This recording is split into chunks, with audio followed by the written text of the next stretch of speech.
come to St. Patrick's Cathedral to pray. One couple allegedly came to the New York City landmark to have sex. Good morning! Based on a dare from radio hosts here in New York. Hello. They fired these two guys for orchestrating an obscene stunt in New York's most famous Catholic cathedral.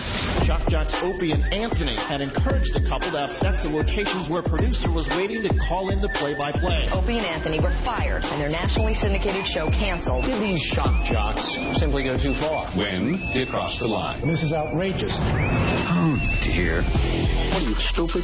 Huh?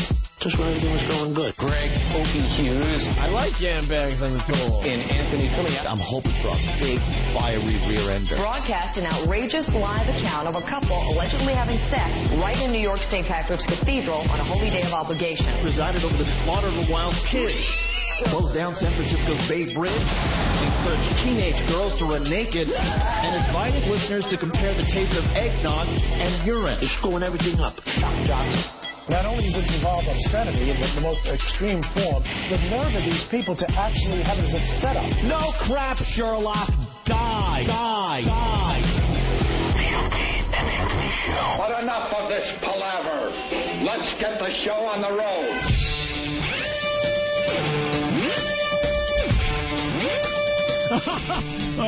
That's funny. I'm funny.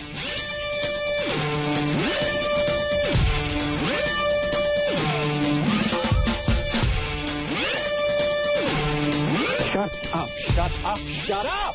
Jesus Christ, man, what the hell is wrong with you? Please, just shut up!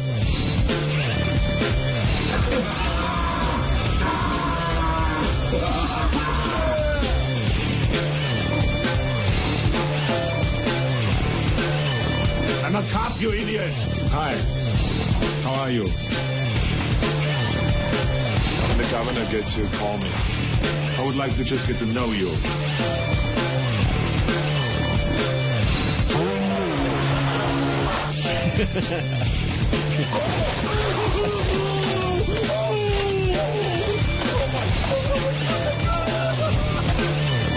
Mama. Shut up! Quiet. Stop whining. Stop it!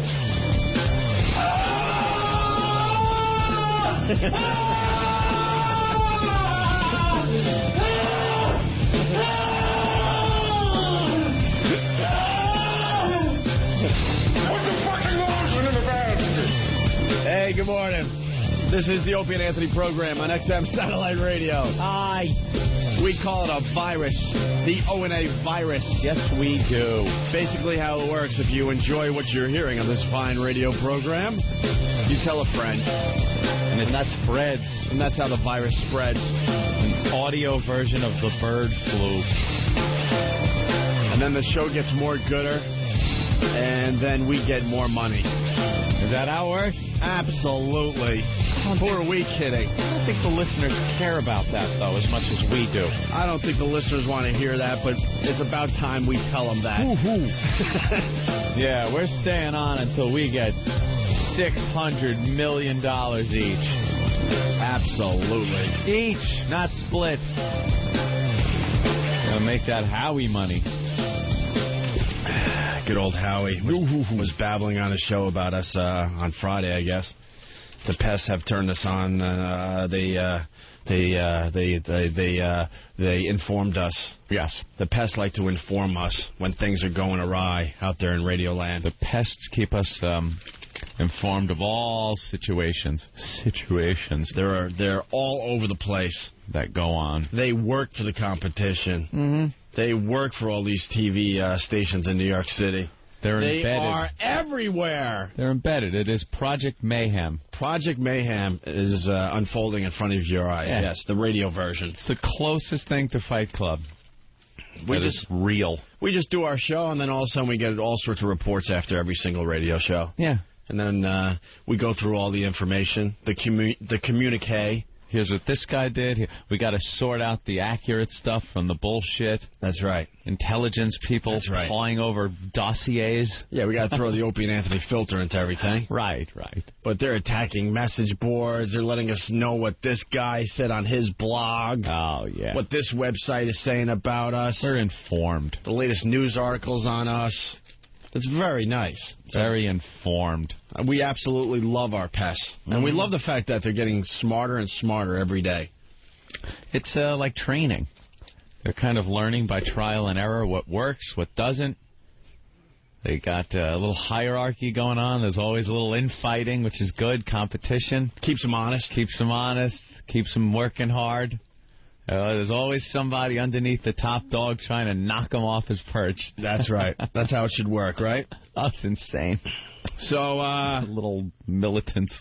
We got some Howard Stern communique. Yeah. And we just love playing this stuff because he's just out of his fucking mind. Yeah. I think the facelift is really starting to take its toll on the guy. Think it cut off some circulation to the brain? I think it's made him more delusional, that's for sure. What about the lipo-sucking from under his chin? The waddle? Because he had that done, too. He got rid of the waddle? Yeah, he got the waddle, the nose job, facelift? Yeah, that's all great. That's all... the hair? That's everything you want from your radio host. The teeth, right. The laminants or something. Then the hair extensions and hair dyeing. Well, we were told years ago that he adds hair. Yeah. A fine client that was advertising on our old show claims that good old Howie adds a lot of hair. Yeah, adds it in every so often. And then there's the hair coloring. Hair coloring. You got to do that because there ain't no... Find me one over 50-year-old man that doesn't at least have some gray at the temples. Just stop it. Stop it. Well, that's what you want in your radio host. A faggot. I mean, if that's what you want to do... that gets his hair done at the parlor. If that's what you want to do, that's fine. But again... that wears Boy Scout uniforms. It just makes you look a little hypocritical and a little against everything you railed against building the career, you know? Right. It was always about pointing out these Hollywood types that do this stuff, that get the cosmetic surgery and act like they didn't get it. How many times have you heard that during the golden years when Stern used to be good? Mm-hmm. How many times did you hear about this one leaving his wife for the trophy girlfriend and then the kids getting in some kind of trouble because of it? And then all of a sudden all this is unfolding in his own life, and I think he's getting a little crazy about it. Well, he had some fun things to say about us and our company. All right. What could he possibly say against whatever he could say about us? It's very hard to bash XM when you're working at Sirius. When is he going to actually do a radio show and stop trying to bash everybody?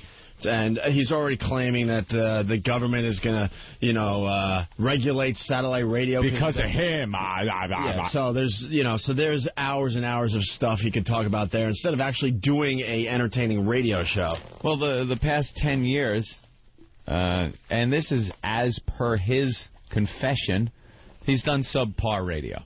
He said that. We have audio of him saying, I did subpar radio for 10 years because of the reason he gave was the government stepping in, blah, blah, blah. Now you're on a medium where there's no government stepping in to regulate you, and he's still doing the same thing. Like all this promise of this great new show on this unregulated medium just isn't coming true.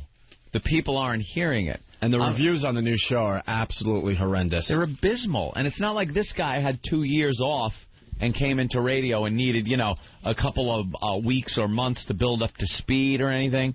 He was doing a show. I thought the first few weeks on XM were great for us. What are you getting stunk on ice. Thank God we weren't talking to anyone. Oh, thank God they had us under lock and key on some premium service that 15 of our greatest fans were subscribed to. Hugh Pinero had us so buried within the service you couldn't even find us. Jesus. I got radios for my whole family, and subs went up 50%. Right.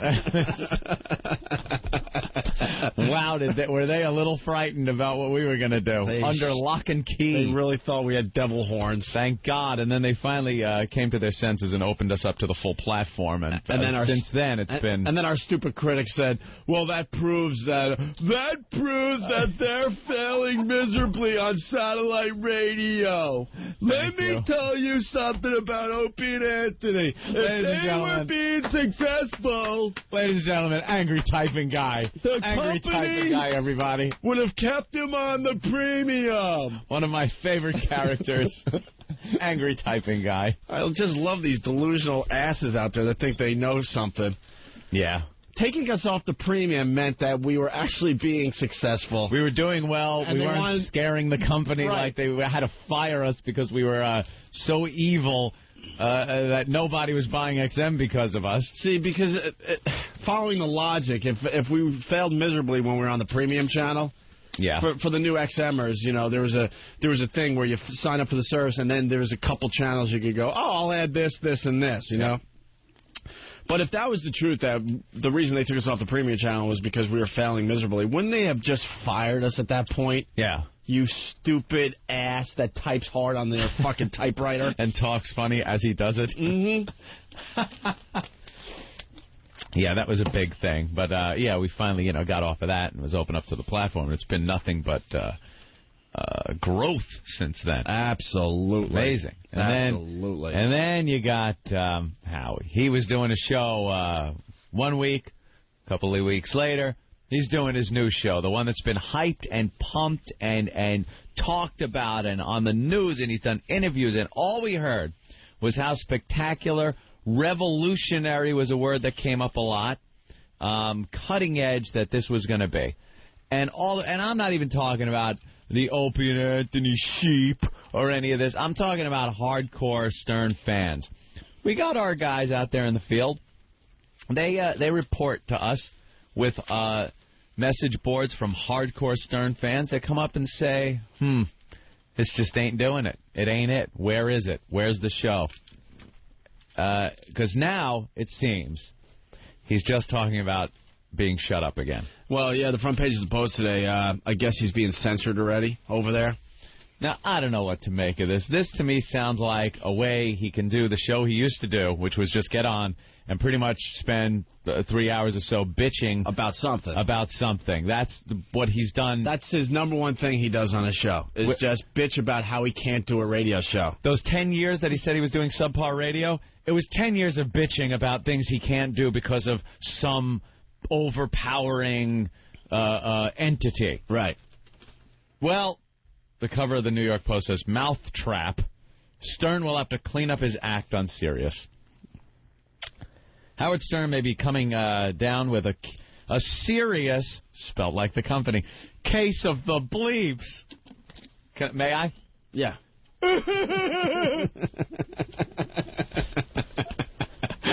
High-level executives of the satellite broadcaster are developing an internal standards and practices document that will set boundaries for Stern and other shock jocks, the Post has learned. Well, yeah, I mean, because they hire guys that aren't that creative and are just known for being very, very dirty, and they're realizing that's not getting the job done. Yeah. You know? Actually, there's more to it that I'd rather not say right now. Oh. But how their whole system is set up, they're pretty fucked. Yeah. They're pretty fucked. See, we took care of all that when we started XM. Mm-hmm. That's all I can say right now. We'll have more on that as the days go on. Let the speculation threads start. Thank you. But, yeah, so he'll spend this whole show today bitching that, now Sirius is censoring him. And then there's Barron's that just came out and basically just kills the company. Absolutely kills the company. Barron's, that's not a reputable Dow Jones business magazine, Robin. Barron's. I've never heard of it. This is pretty much one of the top 3 Wall Street publications. Yeah, we better get this article up on all the fan sites. He's on headline. He's on the front page of Barron's. You never want to be on the front page of Barron's with this headline, ever. Don't bet on Howard. Well, it's a whole article basically, showing by just cold, hard facts why XM is so much better than the little doggy company. Dude, I read that article. There's graphs in it. There's pie charts. There's pie charts and graphs.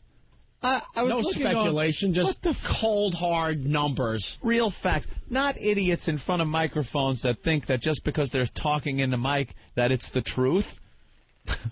This show. I'm talking about cold, hard facts from Barron's. That's right. And, yeah, it wasn't looking good. Their numbers. So it's a pretty bad day for Howie and that cute little company over there. Bark! Bark! They're on the front page basically saying they have to censor their top dog. And Barron's is actually absolutely killing the company and showing everyone why XM is the better company. Now, I see they're censoring him. Curses foiled again for Stern. Curses foiled again. Get it? Mm-hmm. Oof. We got a little mention in here. XM, which is now the home to Shock Jocks, Opie and Anthony. Shock Jocks. Confirmed that it had its own guidelines in place for some time now. Really? But declined to provide details. Really? All right, look, if we could get ELO or someone to tell us what these guidelines go, because as I look back on what we've talked about over the past almost year and a half that we've been here on satellite radio, I'm thinking the only boundary that really is in effect here is if me and Opie decide to fuck each other right on this console. That could, and I'm not even sure of that one. Well, and that's where we would finally censor ourselves. Maybe self-censoring would come into play. I'm just being hypothetical here. But what boundary could there have? Take any clip Jim Norton has uttered on this program. Right. There should be a boundary. I'm for boundaries on Jimmy Norton. There have been things we have done on this show. I'm just waiting for bat phones to go off like crazy. And I look behind me and go, we can't get away with this. And this is all you hear.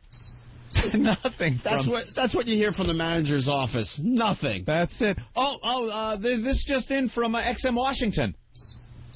All right, we'll keep talking about it. Doesn't seem to be a problem.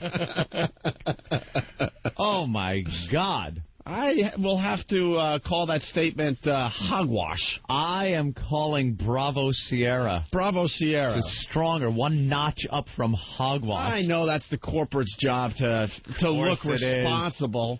Of course it is. But the reality is we have done some horrific things on this brand new show. They want to be able to go, yeah, hi, General Motors? Yeah, XM. No, there are restrictions in place on those boys. Don't worry about it. You sell those vehicles with the XM in there, and you don't have to worry about anything. Thank you. There you go. And then the reality is, make a little joke about an Amber Alert or something, and here's the response from D.C.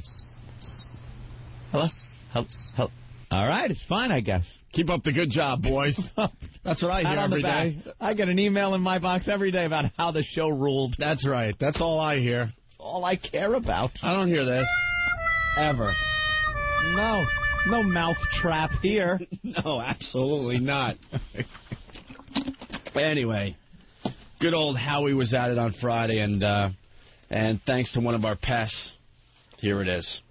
I was watching Private Parts last night on VH1, and old XM tried to pull a slick one on you and have a couple of spots within the mix there. But XM's a really strange company, I'll tell you. Strange, if it's profitable, successful, growing at a faster rate than you, then I guess it's strange. No, they're a smarter company, Howard. That might have been what he meant. They're a smarter company. They know a lot of potential satellite radio people are going to be watching your stupid movie. Mm-hmm. So, of course, you advertise on that. Of course you do.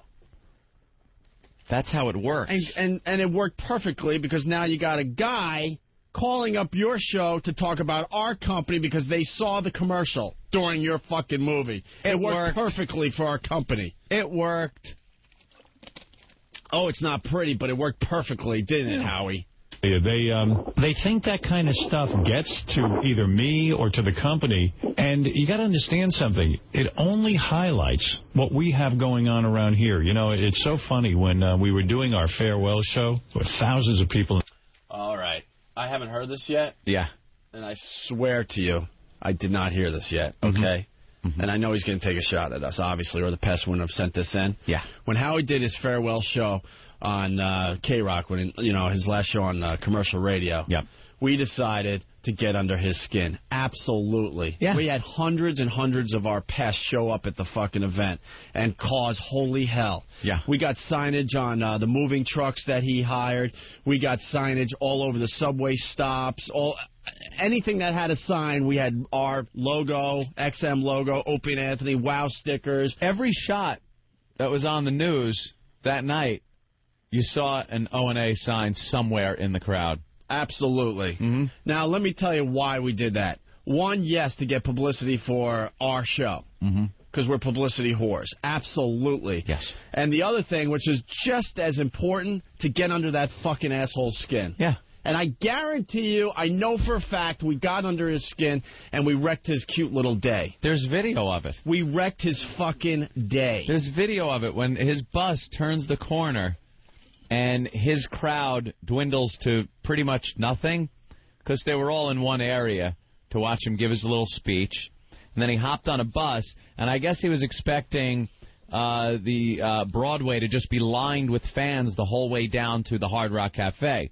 Just wasn't the case. The second that bus turned off of the initial road that he was on, the crowd dwindled to barely anything. To nothing. And all it was a sidewalk full of O&A signs and fans holding up their signs. And he had to turn his head as to not acknowledge it. It was obvious. He saw it. He knew what it was all about. We have our people in place, and we wrecked his fucking day. It ain't 95 anymore. It's not 1992 anymore. It's not a book signing with 25,000 people showing up. Yeah, there were a lot of people down there where he was giving his speech. It weren't the old days, that's for sure, and you sure know that, Howie. And we accomplished exactly what we wanted to that day. Get under your skin and get some promotion for us, Opie and Anthony. Even one of our guys ended up on the local news here in New York. Yep. So they had to talk about Opie and Anthony on the news and XM.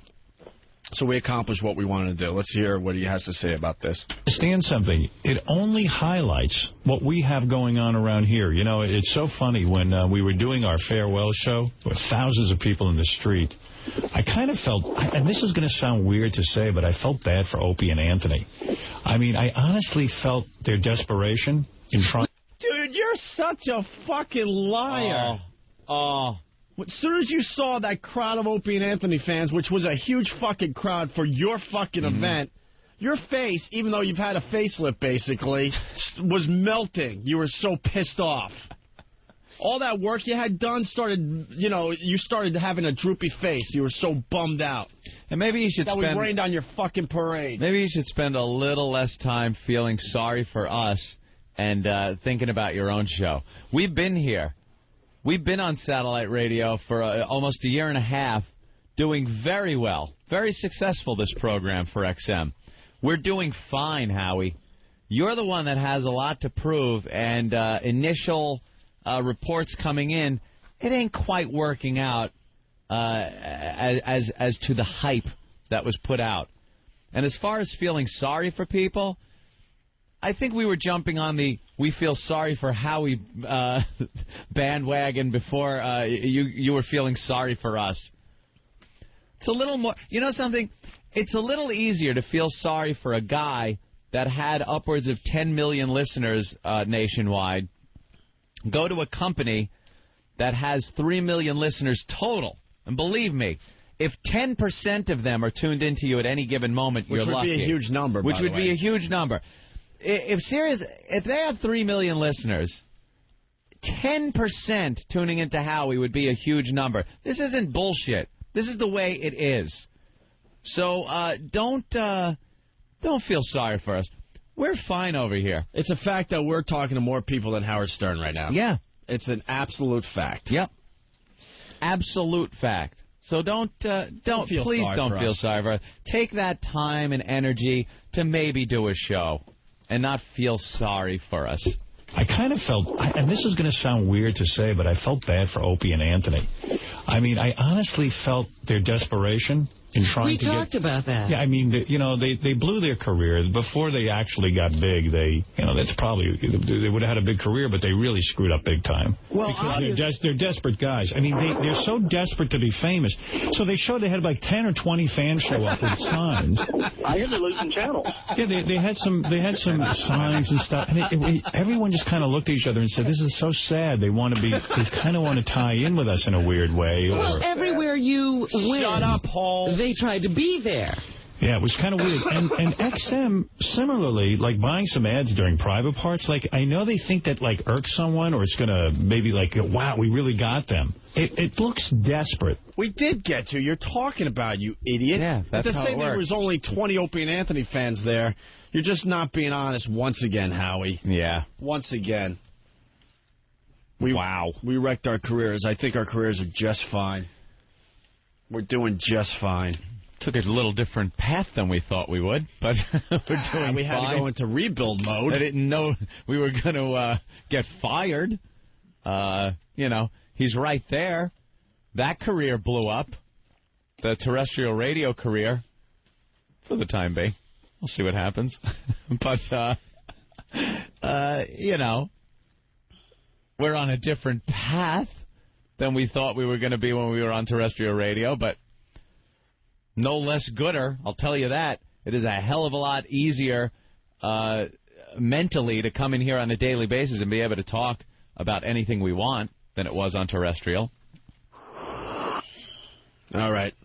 Let's move on to the next little thing here. XM's going to really have to figure out a way to market themselves now because they see what's happening. XM had a chance to be the... You know what? They talk about the amount of money I was paid to come to Sirius. If XM had been brilliant, they would have stopped at nothing to get me over there. But they were wise asses. They really thought that I'd go with them because they were the leader, so to speak. They had the jump on Sirius. They really thought... Did you realize the game would have been over? Had they signed me, they would have had the biggest Christmas. Sirius would have run flat, and they would have had the whole ball game. There'd be no second satellite company. Sirius might have been forced out of business. That's right. Yeah, they would be approaching 9 million listeners. That's right. At this point. Possibly more. And the fact of the matter is that... Wrong! Hold on. Wrong. Fucking numbers, man. They love twisting these numbers around. Approaching 9 million because, and there's the logic, we have 6. They have 3. So they're saying if Stern came here, XM would have 9 because you could take the 3 that Sirius had because everyone on Sirius subscribed for Howard, right? No. That's just false. It's the rate of growth that Sirius had over the course of the years that they've been in business. Everyone that subscribes to Sirius isn't subscribing to Howard. They make it sound like they came on and then every subscription that came in for Sirius was due to Howard. Just not the case. That would be... Why then cannot we say... We have been on... There were how many people when we signed on? Just over 2 million? 2 million. There are now 6 million. Opie, we are responsible for 4 million listeners almost signing 4 million up. listeners. So if we went to Sirius, they would have had 7 million people. 7 million subscribers. No. It doesn't work that way, Howie. You're not responsible for everyone that's over there. Some people just want to hear fucking 70s music. Some people want to hear classic rock. Some people want to hear whatever else is going on over there. Not listening to you. Not everyone's listening to you. Like we said, if it's 10%, you're lucky. The matter is that their arrogance is incredible. And when I met with them, they were a little bit arrogant. And I said to them, you don't understand. I'm not even sure I want to go back into radio. And this Sirius came... They were a little arrogant? How smart were they not to pay you over $500 million for a has-been? For a fucking has-been. Yeah, that's right, Howard. A has-been. Maybe you were worth that much. Maybe in 92. Maybe. $500 million. Infinity wasn't even willing to pay that. Back then, at your peak, when you were peaking, they weren't. The move of desperation, that desperation that you talk about, is Sirius Satellite Radio, putting all their eggs and their money in one basket, you, and it's failing. It's failing, asshole. It ain't even working out for you or the company. It's not arrogance. It was smart. It was intelligence. It's looking at a product and saying, you know something? This product, Howard Stern, that product is worth this much. You're not going to pressure us into paying that much. Go to the stupid company that's hemorrhaging cash and go for your payday over there. Do your lousy, has-been, old hat show over there for $500 million. It ain't going to work here. You want to call that arrogance? I call it a smart business move. And when are you going to break it to your listeners that you're only going to do 4 days a week? They're going to be real happy when they find that's part of your deal. Yeah, how about that one, Howie? But Mel basically begged you not to do that yet until the company gets moving a little forward. Until maybe some good reviews come in? When are you going to break it to your audience shows? That you're only going to do 4 days a week and you're only doing about 9 months of radio a year? When do you drop that little secret on your fans? $500 million and you expect it to waltz into XM just because your name is Howard Stern and you were huge back in the early 90s, that XM was going to just open the checkbook like Sirius did and pay you $500 million? You call that arrogance? That's a smart business move. It's a smart business move. That's what XM does. They don't put all their eggs in one basket. Would we love, Opie, would we have loved for XM to make the entire platform built around Opie and Anthony? Of where course. Nothing but Opie and Anthony commercials. Of course. It's a great ego boost. But as far as business goes, quite frankly, there are plenty of people around this country who could give a flying fuck who Opie and Anthony are. They don't know who Opie and Anthony are. They're not going to buy XM because Opie and Anthony is on it. And the same thing goes for you, Howard. You have the name, yeah. But a lot of people just don't give a shit. And they're not going to subscribe to Sirius just because you're there. And we're talking the majority of people in the country. The funny thing is, Howard really, really wanted to come to XM. But they weren't willing to pay. Not going to pay. So you went for the payday. Congratulations on that. That's it. But you know damn well the little doggy company is light years behind XM. You know that. Look at the technology end of it. You absolutely know that. And you're bitter. You're bitter that they didn't open up their pocketbooks. You got all the money, but you're with the lemon company with shit equipment that people have to deal with. You don't even have a portable unit that gets live friggin' radio. You can't even really do channel blocking. And that's why the fucking government's coming after your little company. Yeah. And that's why you're going to have to be censored, you ass. Yeah. And this Sirius came in and said, we want you, and here's what we need to do. Because they were desperate. And XM nice guys. I mean, they're not bad people. They're trying their best. But they really don't step up to the plate. This is the second go-around I had with them, and they just don't step up. They just miss. You know, buying an ad in Private Parts is fine. I don't care either way. I don't think it's going to sell one radio for them. I think they think it bothers me in some weird way. And I got to tell you something, it doesn't. It doesn't bother me at all. We've been surprisingly unbothered by anything. Yeah, terrestrial radio, the other satellite company. We're just happy to be here. Yeah, keep telling yourselves that it doesn't bother you. As you spend 20 minutes on your show talking about how it doesn't bother you. How it doesn't bother you. It doesn't bother me. They think it's some weird way it's going to bother me, Robin. Bother you? We know for a fact this shit bothers you. It does bother them. That's why we do it. And it's a game to us. We love getting under this guy's skin. And it's a smart move business-wise to put a commercial. Everyone, it's been in the press all over the place that Howard is going to satellite. Truth of the matter is there are still people confused as to where he went, is going. People don't even know. There are people out there that have no idea satellite exists. They have no idea there's two companies. They have no idea these things. Those people will look at an XM satellite radio ad during Howard's thing where you're going to get a lot of people maybe interested in buying satellite radio and see an ad for XM satellite radio. When they go to a Best Buy or something, they're going to go, hey, I want that XM. There you go. It worked. One subscription. That's how successful marketing is done. You look to market to the people that are out there that are going to buy this. Absolutely. And the people that are watching Private Parts are probably of the demo that will be buying satellite radio. And not all will buy for Howie. Yeah. So we'll take our little piece. And continue to be the leaders, by the way. There you go. You got one more good quarter ahead of you, Howie, and then watch the numbers. And when those new units pop in the stores, in March, holy shit, they're coming out in March. And believe me, I am the last thing. I am not a company man. Believe me. They tell me about shit, and I forget about it the next day. I have no idea. I've seen these things. I've used them. They are amazing. At CES. They're tiny. Amazing. And Sirius keeps trying to push the fact that they have these units, and they lie to their people. They lie. They try to present it in an ad through this double talk that it is an actual on-the-go satellite receiver that you can take with you and listen to live programming. It isn't. They do not have one of those. They don't have one on the horizon. It's not. While we have already had one, the MiFi, this newer one is so small. It's the size of a goddamn phone. It's smaller. It's like a credit card. And it records MP3s. And you know how we got that done, by the way?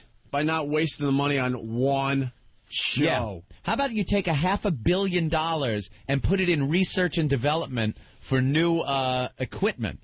For instead of outsourcing your technology, how about you have your own people that are dedicated to the company, that come up with new ways and new things and new products? That's what XM did. Is that the smart move, or is that stupid, Howard? Is that arrogant, or is that the smart move? I see it as the smart move. When people are walking the streets of major cities and listening to the Opie and Anthony show live through ear pods like an iPod, and they need a goddamn refrigerator to listen to the Howard Stern show, is that really arrogant that they didn't pick you up? Howard. Well, Howard, is it Howard? Really? Or does it make? It just makes good business sense. Yeah, you ass. Everything he said translates in everything he's called arrogant, stupid, trying to get to him. Everything is good business sense if you just ask maybe Barron's Magazine, one of the premier Wall Street magazines that say, don't bet on Howard, right on the cover. Perhaps they know a little more about good business. All right. There's a mad scramble to capture my audience. And the delusion of XM thinking that putting an ad on private parts makes a difference to me. Well, I thought it didn't bother you. You're still talking about it. Didn't bother him. And the truth of the matter is, it really isn't just about getting to you, Howard. It's smart business. It's not always about you, idiot. Okay? Putting an ad on private parts makes a difference to me. It's ludicrous. They've got to develop their own identity now. They can't merely react to what I'm doing. Wherever I go, hanging up a sign, it looks sad. It ain't about me. You got to go out and sell subscriptions and get people to listen. Which XM is doing? How about 2-1 blowing you away? How about still a 2-1 lead? We're doing it. Of course your stupid company was going to have a hot quarter because you were coming aboard. We understand that. But you know where it goes from there? It goes down from there. Don't people understand? They had a big quarter. I know this is ridiculous business talk. Their quarter was big around Christmas because Howard, for 14 months, was promoting the fact that he was going to Sirius after Christmas. So their Christmas shopping and quarter was huge because, yes, the guy has a huge fan base on terrestrial radio. And the fact is we made our number as well. Right. So we're doing exactly what we needed to do as a company. Yeah, it didn't hurt XM. It didn't hurt XM. There was nothing. No listeners ran away from subscribing to XM because Howie went to Sirius. His hardcore fans that were listening to him on terrestrial bought, and that pushed the numbers up. Now, where do you go from there? Is the next quarter just as big from people going, oh, Howard's there? Let me buy again. Well, no. But the reality is they'll probably have another good quarter. Definitely. It ain't going to be as big as the Christmas quarter. Absolutely not. And it only and my point is it goes down from there. As opposed to XM and this program, which has done nothing but build and build over the time we've been on. Because we, when we're not doing this, we do a show right, and that we will. People want to listen to. And they tell their friends, and more people And the reality is we're still the leader in this fine forum. Right. We're still the leader. XM is still way ahead of the little doggy company, so we're doing our job over here. Let them scramble to try to figure out how to pay. It ain't about me. You got to go out and sell subscriptions and get people to listen. Which we're doing. I'm not the guy. I mean, you want to sit there and put ads on private parts. Wow, you really rocked me. Let me tell you, I almost couldn't sleep. Still talking about it, Howard. Mm-hmm. All you have to do is take one psychology class in college to realize that we absolutely got under your skin. Of course. Couldn't sleep because when I heard that, it kept you up. You got to understand what a compliment that is to me. Well, you know, the sad thing is Opie and Anthony got another radio show. They wouldn't have known what... Why is that sad, Robin? Why? She said something about... It's sad that we got another radio show? Why? Yeah, it's a lot sadder than me being in an attic, putting tin in, going, I used to be Anthony. Now, I'd give them that, would be sad. I was only a few months away from calling up the old Huntington Crescent Club and said, hey, I could be one of those old caddies I saw when I was caddying over there. I still remember what what the yardage is. You fucking hole. Is Opie and Anthony got another radio show. They wouldn't have known what to do with satellite coming to it first because you had not done it yet. Right. And now that you have shown... Okay, hold on. She's got to finish. I know. I'm building up to... I got to hear this. Holy shit, I got to hear this. She is the... Wait a minute. She is the luckiest broadcaster in radio. Am I getting... luckiest broadcaster in radio. Am I getting the feeling she's saying we've been here almost a year and a half and we haven't known what to do until Howard's come on? Yeah. Holy shit. Our body of work speaks for itself. That's all I'll say. We don't need to try to defend ourselves. Wow. We've had a great year and 3 months. Oh, welcome to the show, Patrice, by the way. You could have just come in, an hour. You could have slept a little late. And I want to apologize. I really want to go out on the sofa and take a nap. But I don't want to. We're almost done. I want to apologize for the racial epithets that were flinging through my mind 2 seconds ago, and it almost came out of my mouth. It almost came out of my mouth, the big one. Niglet was in there somewhere? It was the nuclear N-word. Almost popped out, followed by the C-word. My God. I swear to you, it was right at the tip of my tongue, and I held back. She's the luckiest person in broadcasting. She adds absolutely nothing to his stupid show. She was there in the beginning because it allowed Howard to talk about blacks and this and that and women a lot easier. But now that that shit doesn't matter anymore, she still gets to sit on that show. She's a big, fat, black-assed albatross. That's what you are. A big, fat, black marshmallow. Sit in your little booth. Sit in your dunking booth. Some people could call me that. And chime it. But you're charming. Sit in your dunking booth and read the headlines. That's your job. That's your job. Chime in. Reiterate what Howie says with a little chuckle. The sad thing is Opie and Anthony got another radio show. They wouldn't have known what to do with satellite coming to it first because you had not done it yet. Right. And now that you have shown them how to generate publicity and do all, they just show up to try to grab some of it. Yeah, it's sad. And what are you talking about? That didn't even really make sense. What is she fucking talking about? Wow. I just hope that the people hear the dishonesty in this stupid radio show. That's all. That's arrogance. That's why we go off on these little tangents and go after these people, because they're so fucking dishonest. When we signed with XM, we got all the headlines. Trust me. Yeah. We got all the headlines. Don't worry so much about us, you fucking hole. We had national interviews on all the hot shows. We were in every fucking magazine. We were on the front page of a bunch of newspapers. We got it all as well. Yeah, don't worry about it. For you to say that, we had to wait for, Howard to make his announcement and so he can show us how it's done is such bullshit. We sat here over a year. Over a year, we sat here, me and Opie, shaking, going, I can't... When When will Howie be on, Opie, to show us? And we continue to generate our own headlines and our own stories in the newspapers. Yeah, don't worry about the way we get publicity. Matter of fact, we're doing an interview for the Daily News tomorrow, a big feature. Don't worry about it.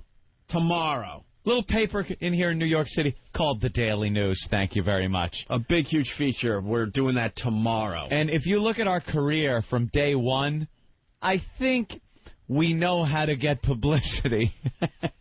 They're just fucking dishonest. Yeah. Just babbling assholes. It's sad. And what's even sadder is terrestrial radio's reaction to me leaving. All this carrying on just makes me bigger and bigger and bigger. I'm telling you, your plan is to make me bigger. We've got momentum. We've got something going on. You here. actually have a plan about you, and there's nobody else mentioned. You know, we have to get on this show or that show. No, you have a plan to roll out information when it's good for you. The whole speaks again, and I just throw my arms up and go, what? All I hear is Charlie Brown's teacher. That's right, Robin. Well, that's exactly my point and what I was saying. Shut up, hole. Do you think she eats like a pig to cover up the fact that she has no talent in radio, and it bothers her that she's, cashing that paycheck every night? Nerve-wracked. She's nerve-wracked. She's like, holy shit, they're not on to me yet? Yeah. I could cash a few more checks. All I have to do is chuckle at what Howard says and sit in my dunking booth, repeat what he says and with rip and read words. Rip and read. And then, just read a bunch of stuff. One more quick clip and we'll move on. Still at it. A real radio show today. Well, they have a very bad problem over at XM because, I'm privy to this stuff. They have a board of directors that rides their ass. Whenever they want to make a decision, they are paralyzed. You, Panero, very badly wanted to hire me. But he couldn't convince that board to move fast. I believe so. And it's not his fault. And listen, I was looking... Hey, keeping that door open, aren't you, Howie? Howie, keeping that fucking door open, aren't you? Keeping that XM door open. That sounds like confidence and faith in your $500 million paycheck-giving company. Hey, Hugh Panero, I like that guy. He's great. Keep the door open. Don't burn this bridge, idiot. There's only 2 satellite companies. Don't burn this bridge. Good, Howie. Sounds like a guy that's a little bitter that he didn't get to go to the better company. The better company. And a little insecure that if something happens over there, he'll be able to jump ship. Yeah, that's what that sounds like to me. Yeah, because when your contract's up, XM's going to want to hire a 60-year-old shock jock. Can I throw baloney at your tits? I don't think so. Ew, stop it. You're creepy. I don't think so. Paul, and listen, I was looking at every aspect when you're making a move to satellite. By aspect, not just will they pay me? I was looking at how fast they crank out radios, what their commitment is to programming. What? No, you're not. You looked at the money. You looked at the money. Shut up. You looked at the money. Every other aspect of these companies, one company wanted to pay you $500 million. The other one didn't. That's it. That's it. XM, every other part of XM works out on paper better than Sirius. Everything. Their financials, the technology, the management, everything works out better. And don't take our word for it. Read the latest issue of Barron's. Barron's, you know. That little-known publication that covers Wall Street. Barron's. You idiot. The guy is a lying sack of cunt. That's what you are. Wait, you lie. Wait, I got to dump out of that. We got to censor dump ourselves. out. We better censor that. We're over the line here. We don't have channel blocking, so we better make believe that we have responsibility here at our company. Not just, will they pay me? I was looking at, how fast they crank out radios, what their commitment is to programming and all that stuff. XM's not a bad company. It's just, for me, this was a better company. This was the place for me. For you. It just seems lazy to me to just rely on commercial-free music as your selling point. Or the Ellen Show. Right. I mean, what's that? Oh, yeah. And then even the Snoop channel is a reaction to the M&M show. What an asshole. They're, trying to, knock us down because we have Ellen DeGeneres and Snoop. They have Martha Stewart and Eminem. And it's called and Variety. Eminem doesn't even do anything. They just hired his fucking name. His name. And it's called Variety because, Howie, not everyone is listening to Howard Stern. Sorry. And you know something? Some people will tune in and listen to Ellen. Big Ellen fans will tune in and listen to Ellen. As will they listen to that old, raggedy, convict bitch Martha Stewart over there on your company. People will listen to that. It's just the way it is. But it's part of the beauty of satellite is that it's not all about one guy. And Ellen trumps Martha Stewart every time. Stop. Every fucking time. It's whatever. You know, it's just not all about you. And this guy thinks it's all about him. What's that? And then even the Snoop channel is a reaction to the Eminem channel, which was a brilliant move. But that's what I'm saying. All they did was come out and say we're commercial free, and everything else has been a reaction to whatever else has gone on. So you mean, don't just imitate. Initiate something new. Ooh. And that would be the secret to success. What? And, we'll see what happens. So when we make our next announcement, you'll say that we took your advice, right, Howie? Yeah. Wait till you hear what XM does next. Wait till you hear what XM does next. Wait till you hear what XM does next. There it was, your dose of insincerity, dishonesty, lying, with a little fat black-ass hole thrown in for measure. Mm-hmm. It's just getting larger and larger and larger. You are getting so fucking fat. Oh! Oh! And Howie's a lying sack. Of what? Lying sack of cunt. He is. Better dump out of that. Just dump, please. There's no sincerity there, no honesty. The guy, and you know something? I feel sorry for him because he's not even being honest with himself. I sincerely think he believes all this shit to make himself feel better so he can sleep at night. And he's not even talking to 10% of his old audience. Nope. Not even 10% of his old audience. Nope. And they'll have another pretty good quarter, and then what? And then what? Wah, wah, wah, wah. And then what? Oh, I'm sorry. Ooh. And then everyone starts looking at you going, we're paying you this much for what? For what?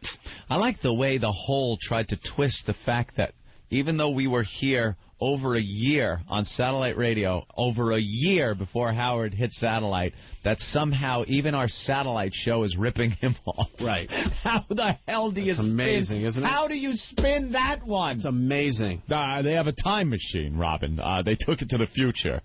And a little secret. Listen to my show. And a little secret about our contract. Unfortunately, we're on a year-to-year basis. Mm-hmm. So if we were not successful once again in our first year, XM would have easily said goodbye. Boot. Save the money, spend it on something else. The boot. They would have absolutely given us the boot. The threat of the boot is there. We have to perform. We need to perform. We need to please the audience. That's right. We don't have that cushy contract. They were scared shitless hiring us.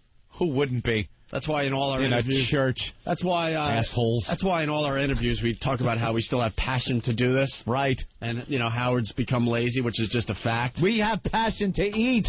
That's right. That's the real passion. That's the passion. Food and shelter. That's our motivation. They pretty much tell us every Friday if they're going to pick up the next week of our contract. Right. So we call that passion. That's passion. Not as, am I going to be able to afford fuel for the helicopter out to the Hamptons that weekend? Right. That isn't passion. But we like to spin it and call it passion. My passion is, in a year, am I going to have a couch with duct tape on the arm again? Right. The fact is, we have no choice. We have to put on a great radio show every fucking day. Every day. It's the passion to eat. We can't rest one day at this new job. They could fire us tomorrow. And not have a problem with it. And we'll just be a blink, blink in the satellite radio. That's it. Business. That's what our passion is. But thank the good Lord, we're doing just fine over here. Thank you very much. All right. We're going to start our radio show next. Patrice O'Neill is here, and we couldn't be happier. We got lots to talk about today. Just walked in the door, Patrice. Slept a little late. What's been going on? Nothing. Just talking about cool. I'm sorry, other radio shows, things like that. Nothing you'd want to get involved in. But, instead of maybe hearing some bitterness in our voices today, why don't you just pick up the latest issue of Barron's? Because we back up the shit we say on our show with cold, hard facts. I believe it's available online, too, complete with the graphs and pie charts. Yeah, and look how impressive the pie charts are. I was very impressed by the pie charts. There were some big words in the Barron's article, so I just went to the charts. And I saw that XM had a much bigger piece of the pie. They were blue. They were colored blue, and then I think the Sirius was the red, and the blue was bigger. The blue was bigger, and it had a dollop of whipped cream on top. All right, a couple of radio teases, because we love radio teases. I got a couple. Ann had a moment watching Web Junk 20, Patrice O'Neill's new show on VH1. Love the show. Don't even say. I'm not just kissing ass over here. I love the show. Don't even say what happened. You're very funny on there. It's just like the video clips are what they are. I've seen some of them online, but Patrice's comments are very funny. That's right, and we'll get into what happened as Anthony was watching Web Junk 20. Yes. And I guess we got to play a little game called Guess Which Member of the Opie and Anthony Show went and saw Brokeback Mountain on their own. Oh, yeah, this is difficult. Guess which member went and saw Brokeback Mountain.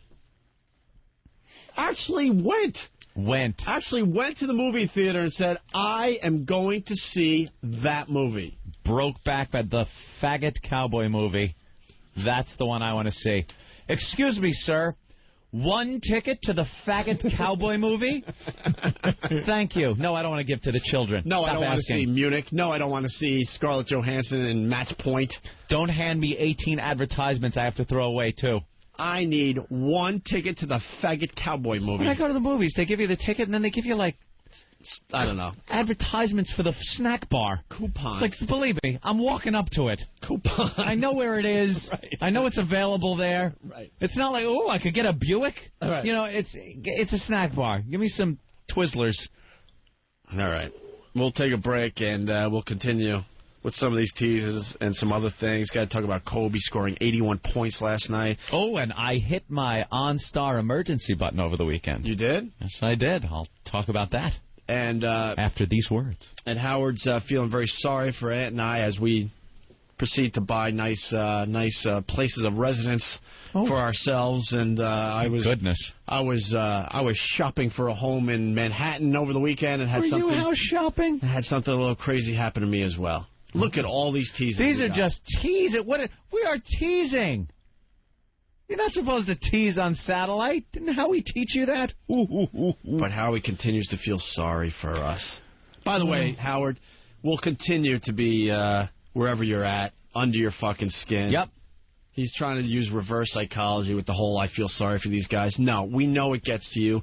We know it's easy to get under your skin, and we will continue. Our pests will continue to do Not as easier as it used to be to get under his skin, because it's a little tighter now than it was. A little tighter now, right, because that's what you want in your shock jock, a facelift. That's just brilliant. Didn't he used to who was it he used to goof on?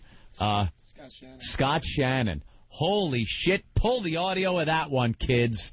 The Scott Shannon facelift rants that Howard used to go on.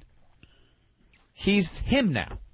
What sets him apart from what he was goofing on about Scott Shannon, that Scott Shannon went in and got a facelift? Yeah, I got a facelift. What do you think?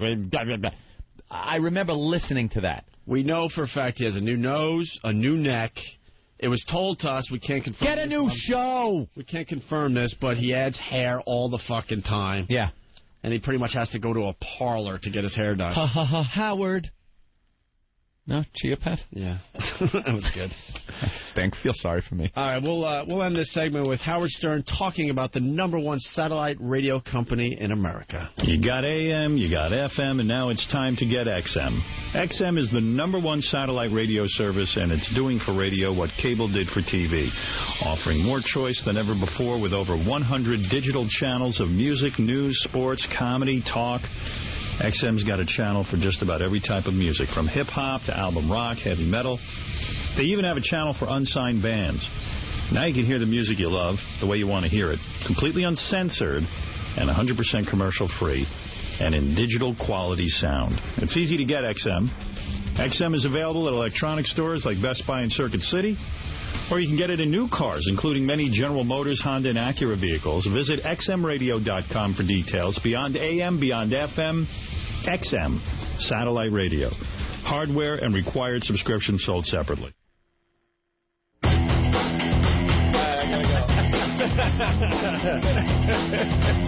You're checking out the Opie and Anthony program. Patrice O'Neill in studio today. Good morning. We have lots to do on the program today. I guess we're doing a 3-hour show today, technically. Sorry about that. But we have to go down that road from time to time. You got to bear with us. Some things must be pointed out, collected, and then pointed out, that's all. Because this fucking asshole is not going to be walking over us, ever. Nope. We've been fighting the battle for many years, and we've been very successful. Very successful. Remind me, we got to talk about Cindy Adams, that pig in the New York Post. Oh. She went to Scores as a cocktail waitress wearing a wacky wig thinking she's, I don't know, some kind of hipster. And then has all sorts of comments about the strip club. And her humor is just unbelievable. It's just the best humor I've ever read in a newspaper. Always funny and cutting edge. Couple things, some business. My brother's restaurant will be opening within a week, it looks like. Really? Yes. 400 New York Avenue in Huntington. F.H. Riley's. Is that what it's going to be called? F.H. Riley's, yes. Nice.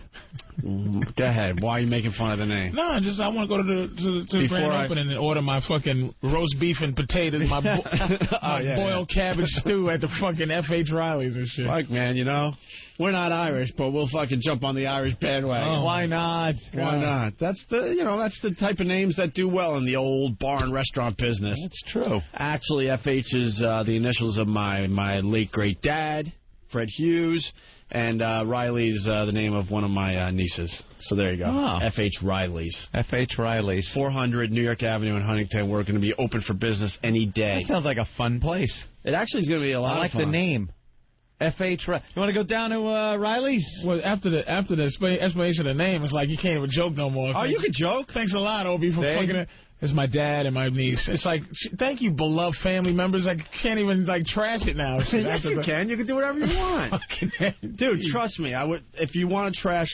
Looking for big business on St. Patty's Day, I guess, huh? Yeah, definitely. Got to get open before that with a name like F.H. Riley's. Fuck yeah, got to be open on St. Patty's Day. Yeah, we need to pay some bills, so we got to be open on St. Patty's Day. You should just change it. Then, like Cinco de Mayo, it's Jose's. Right. You just have a rotating sign for every occasion. F.H. Jose's. And for Black History Month, I don't know. What memorabilia is going to be on the wall? We'll get some fucking snowshoes and a couple of... Yeah, what do you got planned for the decor? I think there may be a picture or two of you and I. Oh! There may be a little Opie and Anthony section. The celebrity signing section. Yeah. We're going to turn into the place to hang if you're like a pest of this radio show. Absolutely. That's good. And we'll be there... Well, I'll be there very often. Can I make a bet on the first drunk that's thrown out of there and not allowed back? Yeah. All right. And I know what my bet is. And she'll be using my money. No, her picture will be at the door. She's not allowed in. Not allowed in? No. Why can't I get into this fucking place?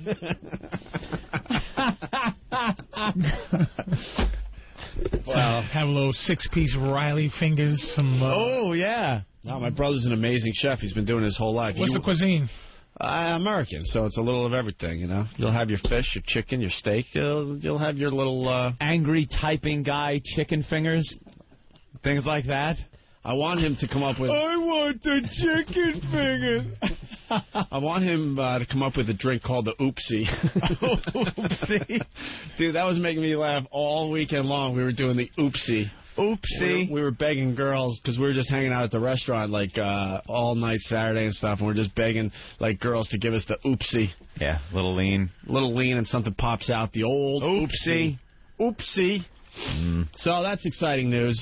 So I think within a week we'll be open for some biz. And then my other brother, I got lots of brothers, he decided to join MySpace. And he made welcome. He made you one of his top 8. He's basically trying to get a lot of friends. You know what? I will put him on my top 8, even though I have, well, I can't put him on this month. I did switch. I have a completely African-American top 8 that I'm going into Black History Month with. Did Patrice get to approve this? I don't know. I've heard from a lot of brothers. They're a little upset because some of them are fake, and one of them is a cartoon character. Because that's all I can find. Put one of the guys from the Boondocks on there? Yeah, I have... wait, okay, I got you. You got... this is Anthony's top 8 on MySpace. I got some gangbanger up there as the first guy. Yeah, you got a guy called Buffalo Soldier. Yeah. He's a gangbanger with a pink wig. Yeah, and he's got like a gun or something. I don't know what's going on. Is that an AK? Yeah, I think so. And then you got some girl named Jackie. Jackie was a pretty attractive African woman, so I popped her up on there. Is she a listener to the show? Yeah. Very good. Then, Mr. T. He's got Mr. T. I don't think it's really Mr. T, but he's black, so I put him up there. All right. And then next is, who's that? Mike Tyson, but you don't say Mike Tyson. You say Rapist from Brooklyn. Yeah, his name is Rapist from Brooklyn, and he's a listener of the show, and he uses Mike Tyson's picture, and his name is Rapist from Brooklyn. I gotcha. Yeah. And then you got Ray, who is, I guess that's Barry White's picture. Barry White's picture. Yeah. Then you got Blanket, who uses Dave Chappelle's picture. Yeah. Then you got Julian. Who's that? I don't know. I was really searching. Dude, I have 11,000 friends on MySpace, and it was a chore to find 8 black people. Just like the neighborhood you live in. Fucking despicable, man. It is the same demographic breakdown as my neighborhood. Oh, Ray is Ray the intern? Okay. And then Purnell, who uses the black dude from Family Guy. Yeah. What's his name in Family Guy? What? Cleveland. Oh, yeah, Cleveland. Who was a cartoon character. Yeah. Black guy. And that's pretty much so you can't all I could do. And all of my comments that came in is like, hey, Anthony, love the Schwoogie top 8. When am I going to make it in? I can't wait till Black History Month is over so I could be in your top 8. A lot of people are very unappreciative. It's the amazing. Fact that I'm supporting. Jesus, one fucking month can you have a fucking bunch of black people? One month. That's all I'm trying to do. The rest of the 11 is it's all white hour, and it's like fucking like just 1 month. Just put a couple of black people. Trying to show a little support. support. Yeah. Okay, there's a little contradiction there because my favorite music artist, I only have one, and it's Prussian Blue. Prussian Blue. Those 2 adorable little girls that sing racist white supremacist songs. The Nazi girls. The Nazi girls. You ever see them? Never heard of them. Prussian Blue. They are the cutest thing this side of a puggle. They are adorable. And they wear little shirts with smiley faces, but the smiley face has a little Hitler mustache. How cute is that? And they sing songs about keeping the white race strong and how they don't want blacks in the neighborhood. They're like 12 years old. Oh, precious. They are cute as bug's ears, if I could use that. Like? I think they're called preteens. They're little blondes. They look like little Olsen twin kind of. Right. They're tweens, Opie. I'm sorry, tweens. Tweens. Ugh. Just the cutest little things. They get pregnant. They get pregnant by black Jews. Black Jews. Black Jews. Fucking little assholes. So, my brother, proving that MySpace is a great thing for people that don't have friends in real life, has started his own MySpace account. You on MySpace? Fuck no, I hate MySpace. People keep asking. I have real friends. A few, anyway. Real friends. I don't want to do. You should have heard the conversation we had on the phone last night. 11,000 friends. Yeah, Patrice and I. Horrendous. Patrice and I decided to take our little thing to the next level. You were trying to make friends. See if there's a friendship thing happening. Don't ever call me again. That's all I gotta say. We are radio friends. Wait a minute. You started sick. You started by leaving a very awkward message that I still have on my phone, inviting me to the Knick game. Yeah, no, I didn't leave it. I texted because this cocksucker doesn't call you back. So, and then when he calls, you can tell it's a time where you should be very excited that he called. Like it should be a drum roll right before the call. Like, it's O.P. calling you. You better pick up motherfucking right now. Yeah. So we talking. I invited him to the basketball game. We had an extra ticket front row. I know O.P. likes fucking I love sports, basketball. So it was like, you know, text message, nothing. So he does an excuse that I do, which I respect. No, it's not an excuse. I swear to God, dude, I would... No, well, not an excuse, but like I know you're having fun for the radio. Like I would have went to the... No! Dude, I would have went to the Knick game, no problem. I would have dropped everything. His text? That's the context. All his emotion, the context is... I didn't get back to you in Not time. even a fucking fucks no, nothing. Just no. Yeah, that's where I'm Can't wrong. go. But there was no excuse. Did you get the text and go, click? I had a little birthday party on Long Island for a 6-year-old I had to go to. My niece. Jamie's birthday. That would leave you more time to text than being at any other event. I know. Wait, here's the thing. I do the same shitty shit to people. Everyone does. My message on my outgoing message is, listen, dude, your message good stinks. luck. Good luck.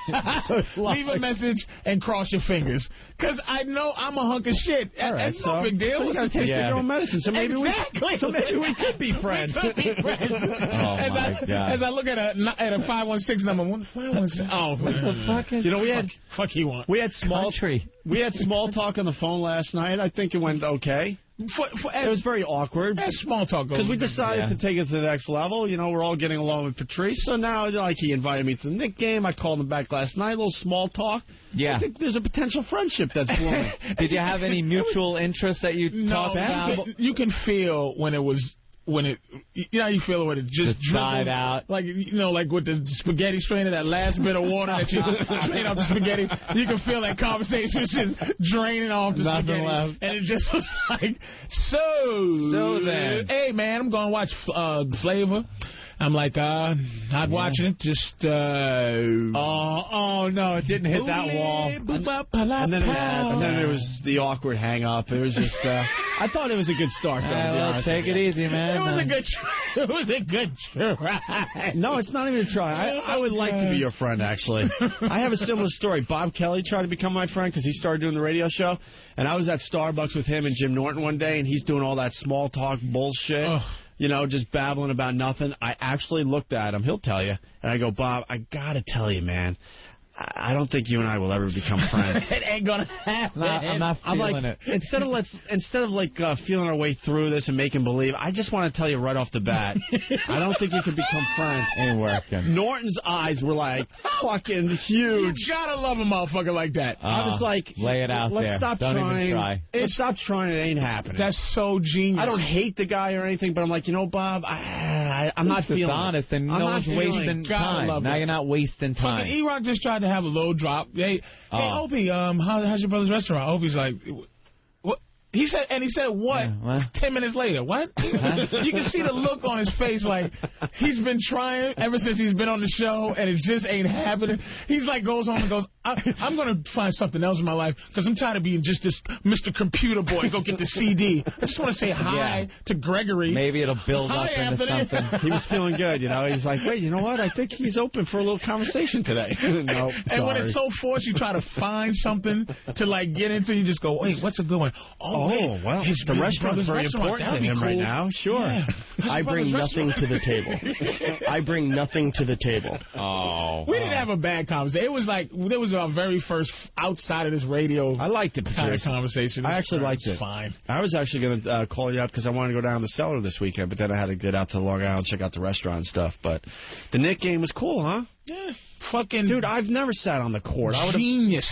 Unfucking believe. It was like, even though it doesn't even matter if you're a fan or not, if you sit on the floor. Yeah. It's just to watch 7-foot-tall, like, superhuman people run around and just the intricacies of fucking basketball. You don't realize how tall those guys really are until you sit really close. Because on TV, dudes are tall. Yeah, because on TV they all look, you know, relatively the same height, so you don't really get an appreciation for how ridiculously tall these guys are. Like he just said, even the small guy would dwarf you. Yeah. Jamal Crawford's 6'6". He looks, and he's the small guy. And he's a small guy. It's like, what did you just? And they're all tatted up. They had a white boy on New Orleans, big white boy Anderson, who actually watched Web Junk 20. He's real ghetto, long hair for the Hornets. He's like, wait, hold up. Oh, you doing that web shit, right? I'm like, okay. And he had all the, you know, In God We Trust tattoos and the prayer hands and the fucking on his basketball face. players are all into tats, man. It's just their tat. It's just I was like, it's just white supremacists and it's devil worshippers and gang members all over the fucking place, making millions of fucking dollars, man, and just. Then they'll talk to you on the court. You just go, hey, how's the family? Good, man, good. And just, all right, go do a play. It's so weird. Sitting on the floor is, like, amazing, man. That is really strange because no other sport does that, where you're so close. You're right there, you know? I'm going to invite you next time, dude. Next time we get tickets, I'm going to call you again. I'm going to invite you. No, you'll see. I'll drop everything. Because you'll love that shit. I couldn't drop the old 6-year-old birthday party. Why? They don't understand that shit. Because you seem like a guy that wouldn't go to 6-year-old ain't even going to know. See, that's where it's confusing. I got some things I know I can't blow off. Kids don't understand that shit. We got a very close family. You buy him something. Huh? You buy him something. I bought her a gift card. She just threw it, like, behind the couch. A gift card for a 6-year-old? Toys R Us. It's all about the gift cards. Don't you know? You'll enjoy it, man. Don't you know? For adults, kids are easy. You get them a toy. Hey, speaking of basketball, Kobe Bryant, 81 points last night. Holy crap. Second highest scoring total behind Wilt Chamberlain's famous 100. 81 fucking points. Dude, that is just... And barely got any mention in the papers because, you know... Because, the football and everything else. What? Because what? Well, because, you know, he had issues. Nah, man, God bless him, he gets to... Like, he got in his trouble during... He can play his way out of it. Like, Juice killed somebody, like, during his... He couldn't, like, perform his way out of the murder. Right. He wasn't a great enough actor. Like, if he was an Oscar-winning type of actor, like, if Denzel chopped his wife up, it'd be like, you know, I'm King Kong. King Kong ain't got shit on me. It's like, God damn. Okay, all right, that motherfucker gets an Oscar. Right. But fucking, like, Kobe will get this out of your head with 81 points. Just showing his talent. Dude, fucking, not totally, brutal, though. Dude. Like, if O.J. could have, you know, Heisman trophied his way. Or Buffalo Bill 2,000 yard his way out of the murder. He would have overlooked the murder rap. Absolutely, man. Absolutely. No, I know what it's going to take, though. He's got to bring another title to the Lakers, and then all is forgiven. All's forgiven, man. All is forgiven. If O.J. was able to do that Heisman thing all the way to the Super Bowl, all is forgiven. Yeah. That's just how it is in sports. They don't give a shit. 81 points. People don't understand. And he just dropped like 60, 62. They took him out in the third quarter or something. And they was like, man, Kobe could have scored 70, man. He should have let. And this motherfucker scored 81 points. He scored 55 in the second half. Oh, my. And what the hell is those other 4 idiots just doing? As a motherfucker who gets the same check, like, I know, okay, you guys are the motherfuckers on the show, so I'm visiting. But it's like, from time to time, I'll just go, hey, how you doing? You know, I know Opie will drop 40, you'll drop 40, and I'll just go, let me get a... No, you dropped... Give it to me down low for just a second, motherfucker. Dude, you dropped the 81 last week on this show. You had some fucking game last week. Unfortunately, some of his bits affected me. I was walking through the mall yesterday, and in my head, I got, you know, it's raining things, hallelujah, it's raining stuff, and I'm whistling it. Obviously, the people don't know I'm whistling it's raining things and stuff, so I just look like some faggot whistling It's Raining Men through the mall. I watched that thing, too, by the way. It's raining stuff? Oh, the fucking video. And I showed it to my girl, and she just... Yeah, that's on OpieandFZ.com. My girl thinks I'm gay anyways. Kind of walking down the sidewalk. It's really funny. It really did have me laughing, man. That fucking video. It's so easy. Bam, it's raining things. It's raining, and I'm just clicking down the street. The washing machine's falling on you. Oh, so bring this back. So my brother has a MySpace account. That's where this started with the phone thing. And so he emailed me his whole... What is it, a profile, whatever these... Yeah, these are the profiles. Now, a lot of people don't fill these out, the profiles. You kind of, in the About You section, you write down some pertinent information. Mine has, I'm Anthony from the Opie and Anthony Show. My brother's life is so easy. He designs T-shirts for the Opie and Anthony Show, which you can get on our website. He does Sudoku. He plays PlayStation 2 games that are like 4 years old. He has a stack of PlayStation 2 games. Old ones? I'm like, what? Do you realize what's out there now? He has Sudoku books all over his apartment. And then he emails me his profile from MySpace. I think he's the first person to answer every single question they ask you. Yeah, people rarely do these, and then to fill out every single answer, wow. And I know my brother is a little bizarre, but, man, I mean, he's letting us into his life a little too much with this profile. By the way, if you want to become my brother's friend because he's begging for friends, I guess it's Brother Elmo on MySpace. Oh, there you go, MySpace/Brother Elmo. Brother Elmo. You want to read some of these answers? All right. They ask right-handed or left-handed. His answer, I give nuns the finger with my left hand, and I fondle homeless bag ladies with my right. So I guess that makes me... ambidextrous. Ambidextrous. Your weakness, drunk pet shop owners. Drunk pet shop owners. He's obviously had some experiences with them. He's obviously banged some pet shop owner that was drunk. Your fears, those freaking flying monkeys in Wizard of Oz. Oh, and I think my Dunkin' Donuts guy made a copy of my house key. Could be a fear, okay. He might be coming in this week. We'll have to ask him about that. What else here? Your perfect pizza. Extra sauce served on the stomach of a nubile nymph, while her 88-year-old grandmother watches another exciting episode of Wheel of Fortune only 10 feet away. Did he give thought to this? Jesus, man. Goal you would like to achieve this year. Does not anally raping my neighbor's paperboy count as a goal? That is out there. Well, look at the next one. Your most overused phrase on an instant messenger. Everyone has done the old LOL, right? Or ROFL. Well, his favorite one of those is GSJDOOYMGSFYSAKYNF.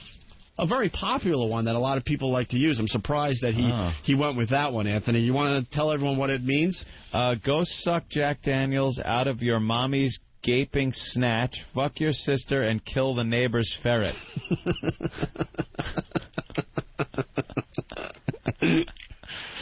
This is scaring me. Thoughts first waking up. Oh, crap. Jessica Alba isn't really here. It was only a dream. Oh, and where did this huge blood stain come from? This is my brother. Your bedtime. When my 7-year-old neighbor shuts off his light. That'll change once my night vision goggles come in. They're on back order. Okay. Look, this is 3 pages long, That's right? what I'm telling you. This guy 3 needs a life. pages long. He needs to get out of his fucking house. Within the first half of the first page, there's 2 ped jokes. Ped jokes, and there's a lot of hooker jokes in here, too. Yeah? But I don't know if they're jokes. That's what I'm getting at. Uh-oh. Here. Lipton iced tea or Nestea? I'd rather drink a tepid bowl of emu throw-up with a wedge of lemon, of course. It's the only way it's served. Do you shower daily? Yes. There's an abandoned YMCA up the road. The street urchin Chet Fresh provides me with the necessary toiletries and insightful conversation. Have you been in love? Ugh. I guess a girlie wrote these questions. A better question would be, have you ever buried the dismembered body of a hooker near the Jersey Turnpike? Do you want to go to college? Not again. I have a recurring dream that they discover all of my college tests were taken with a number 3 pencil, not a number 2, and I have to go start all over again. At least when I'm crying, Jessica Alba is there to comfort me. It just goes on and on. Is there any other ones worth reading? Good. Do you believe in yourself? Absolutely, but the children of the world don't. My legend of a jolly, gift-stealing, baboon-riding Elmo man who appears in children's bedrooms in the dead of night has yet to take root in our ever-cynical society. Do you get motion sickness? If the Hooter girl flies past the table too fast, I've been known to swoon. In the past month, have you gone on a date? Does prison rape count? In the past month, have you been on, and then he finishes it with saying, been on top of a mound of dirt with a woman of questionable moral fiber 2 feet below. Another buried dead girl joke. In the past month, have you eaten sushi? My own special recipe, I find a sea robin that's been languishing on the beach in the hot midsummer sun for a good 2 weeks or so. Add a little oil and saute it over rice before I give it to the hooker. It's funny because, come on, who wants that as a last meal? A lot of hooker jokes from my brother. That just goes on and on. Obviously. Yeah, visit his site, become his friend, see what he's all about. Brother Elmo. Wow, good old Brother Elmo on MySpace. I think this show has an effect on the family members. You think so? They're losing their minds out there. Someone is saying Jimmy's much worse. Is Jimmy's a lot worse than that? But it's Jimmy. Let's go to Kevin on Long Island. Kevin. Hey, what's going on, guys? Hey. Yeah, I just want to say, well, it looks like he's been reading Norton's page too much, because Norton filled out one of those surveys, and he's got some great answers, but Brother Elmo was taking a stab at it and just didn't succeed. Well, I'm not saying it's like brilliant. It's a little twisted and disturbing when it's your brother. Right, but I don't think he's serious. I don't think he's serious. Oh, you don't know my brother. All right, thank you, Kevin. Yeah, okay, guys. All right, we're going to take a break. We got to talk about Brokeback Mountain. One of the Opie and Anthony show members went and saw the movie on their own. See, we were planning a stupid field trip. Mm-hmm. And this person said, fuck the field trip. I can't wait that long. I need to see the movie now. And went over the weekend. Just Jimmy's the first three. Name, Jim the Carrier Norton. Birthday, every day, LOLOLOLOL. Birthplace, mom's cunt. He did not write that. He did. Current location, closer to the grammar school than allowed by law. Eye color, bloody stool brown.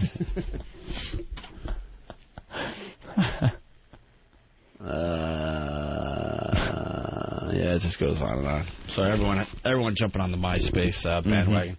All right. We'll talk about the uncomfortable moment that Anthony had watching Web Junk 20, Patrice O'Neal's new hit show on VH1. Yes. We'll do that next.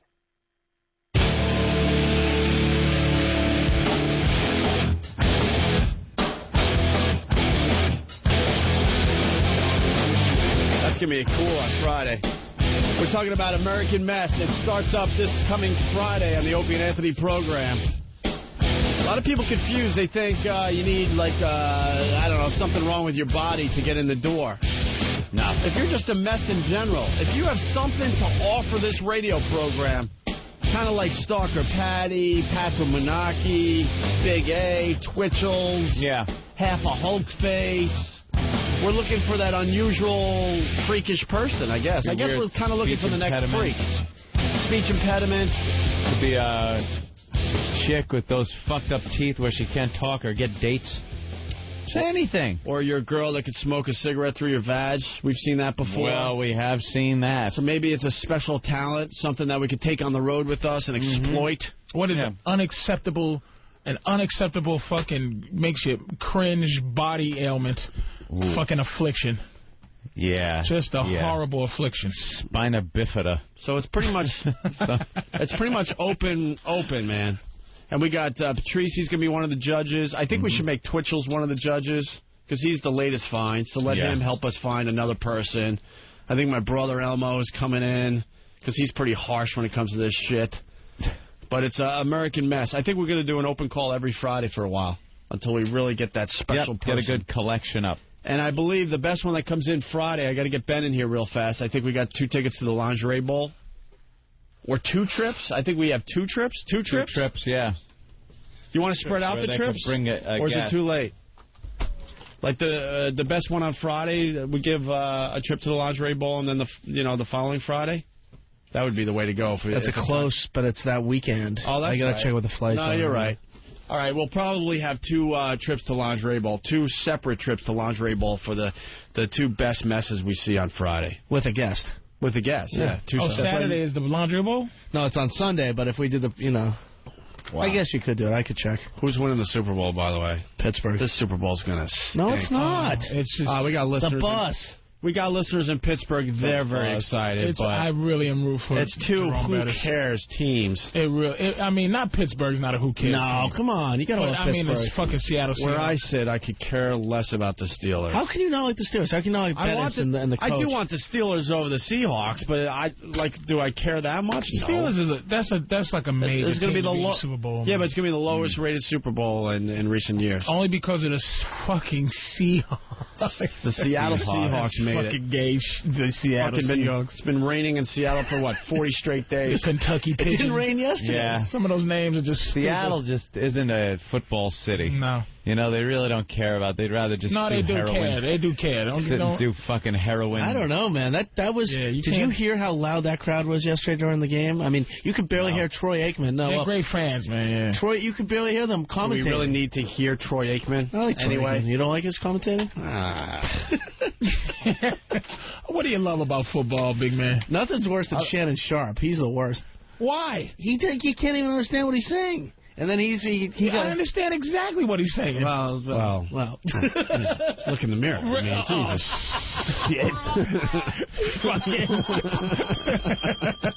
I'm having trouble understanding Boomer Esiason. He's speaking too white. Let's see. Great. Fantastic. What did he say? Phone? Isn't it Phone Tuesday? Fucking dick. I like you, though. You fight back well. It's cute how you fight back. Phone Tuesday. You should say Phone Tuesday like Shannon. What's been going on out in this football? Oh, man. What I like about football, and Than helped me out today, we have sideline reporters. That's what I like. These stupid broads on the sideline. I like saying the dumb shit. I like the cameras. And that's funny how you say plural. It's amazing how they all just kind of snuck in there, these bitches. Yeah. All out of nowhere. All of a sudden now, let's go down to the field, and it's a bitch. And it used to be O.J. It used to be Juice. Used to be Lane Juice. With that glove. Yeah. He had the gloves. He got the gloves. He had the Bruno Mali shoes. He's down on the sideline, fucking knife, murder weapons, everything. And you know what? Back people don't remember this shit. What was it? Fucking 12 years ago. They used all his sideline shit as evidence. As evidence, like they just would highlight. Look at his hat. Look slow at motion. There's the glove right there. Freeze it. Freeze it. Blow that up now, jury. I'd like you to look at that glove. It's the same glove he used. Now pan on the sideline. The Bruno Mali shoes. That's what amazed me about that whole trial there, because the glove didn't fit, right? But if you're going to commit a murder, why would you get a perfectly fitting glove?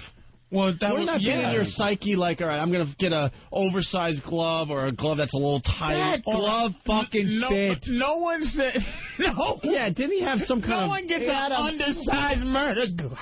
Why not? Look all silly. I'm just going to get gloves that cover up my fingertips. See, you don't know how to think like a killer. I'm going to kill the bitch with the Godfather puppet things. I'm going to have a knife in it. A marionette.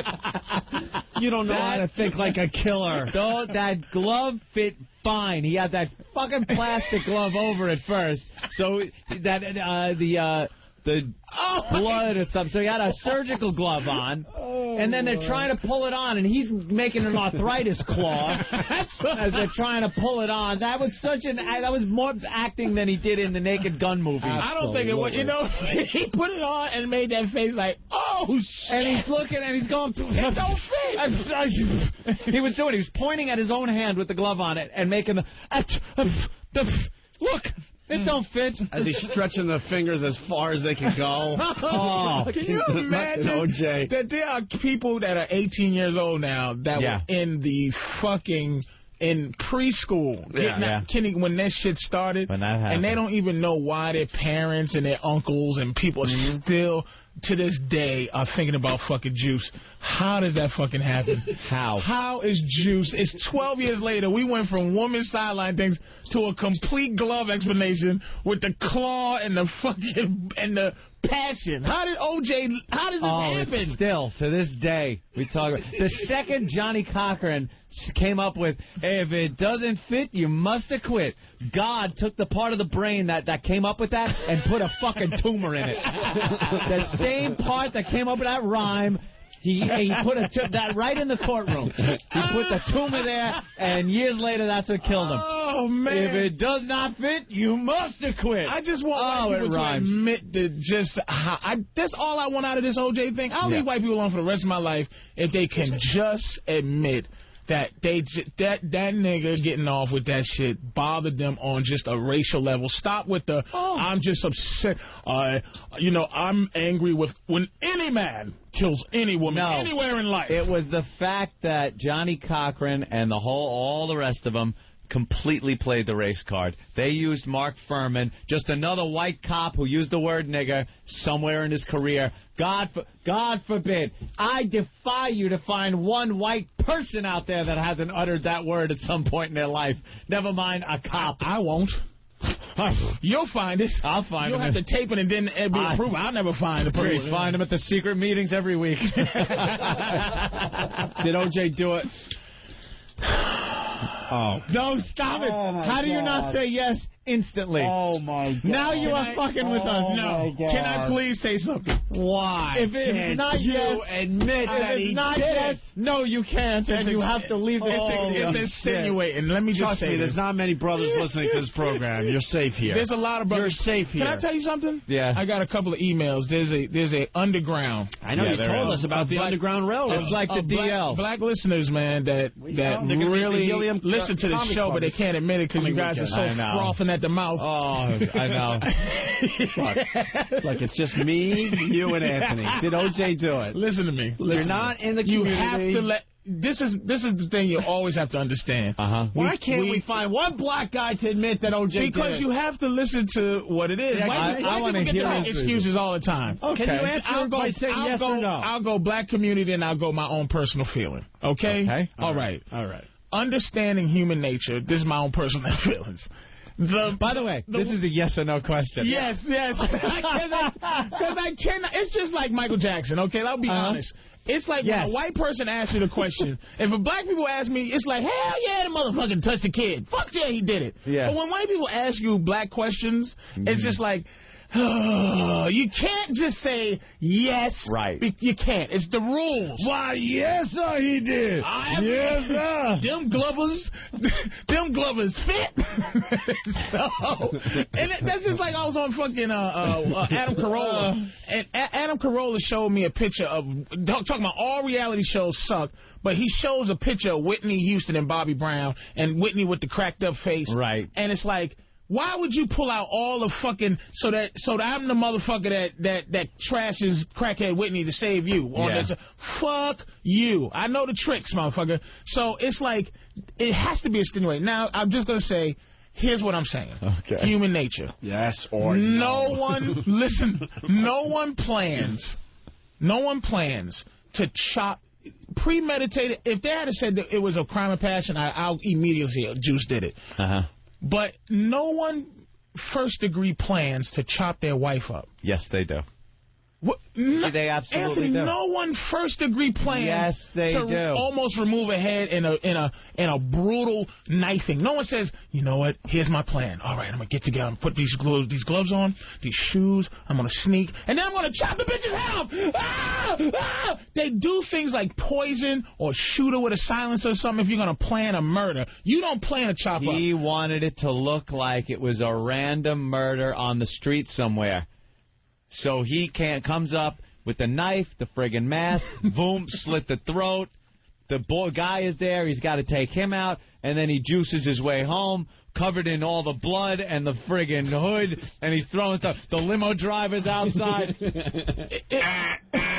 ringing O.J.'s buzzer. OJ!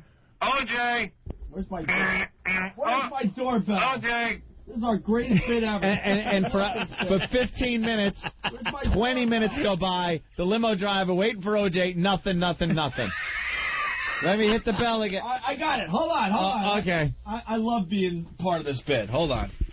Okay. It's the intercom. Here we go. OJ, I'm here to pick you up, take you to the airport. And this is what he said. Go to Chicago. Hold on, Lewis. Hold on, I'll be down in a minute. No, he got nothing. OJ, you're home. I'm at the gate. Oh, goddamn, where is this OJ? OJ, you're late now. I'm here with the limo. We're here to pick you up. OJ, you home? I can't imagine this guy isn't home. You told me 8 o'clock. It's now 8:15. OJ. And then, what the fuck? What was that? I just saw something kind of run by. This dark figure ran by. That's weird. OJ. Yeah. I'll be on in a minute. I was just tipping golf balls. I answered the door like that for FedEx. legs. Jesus Christ. This motherfucker. I just think it was too violent for him to have did it and get away with it. It was this bunch of people you don't get away with crimes that all of a sudden was sitting around drinking a few beers and going, let's frame O.J. No, I think it was easy enough. Like, really, this may be shocking. I'm not positively, just from gut feeling, I'm not positively sure that Scott Peterson killed his wife. So just to let you know it's not a racial thing, right. I'm not positively sure of that. I will say Scott Peterson so absolutely killed his wife. I am white. That guy left all kinds of forensic evidence, as did O.J. The jury was too fucking stupid to realize that evidence pointed to O.J. Put it this way. He may have been guilty, or he may have done it, but it was not reasonable doubt. And here's the thing about black folks. He did do it. On a cross thing, you understand this, and you heard it a million times, Opie. You heard it a million times. We don't give a fuck about O.J. It was just a slap in crackers' faces. That's all the trial was. Was like, thank you, a nigga got off. That's all it was. As a manager of this fine program, I'm going to the bullpen. Russ. All right. Oh, we lost my bullpen. God damn it. All right, I'll go to the lefty. Rob, the trucker. Black trucker. Rob. Oh, shit. Did O.J. kill her? Man, O.J. killed that bitch, man. All right, thank you. End of discussion. Thank you. How to bring in the lefty. Oh, thank you. How to bring in the lefty. He's a trucker. He just murdered somebody just now. He don't count. Truckers don't count. They kill motherfuckers all day. I'm going to... They want some of the pressure off them. All day. These niggas. All right, that was the setup, man. Now I'm going to the closer. Sarge, South Carolina. Black guy, yes.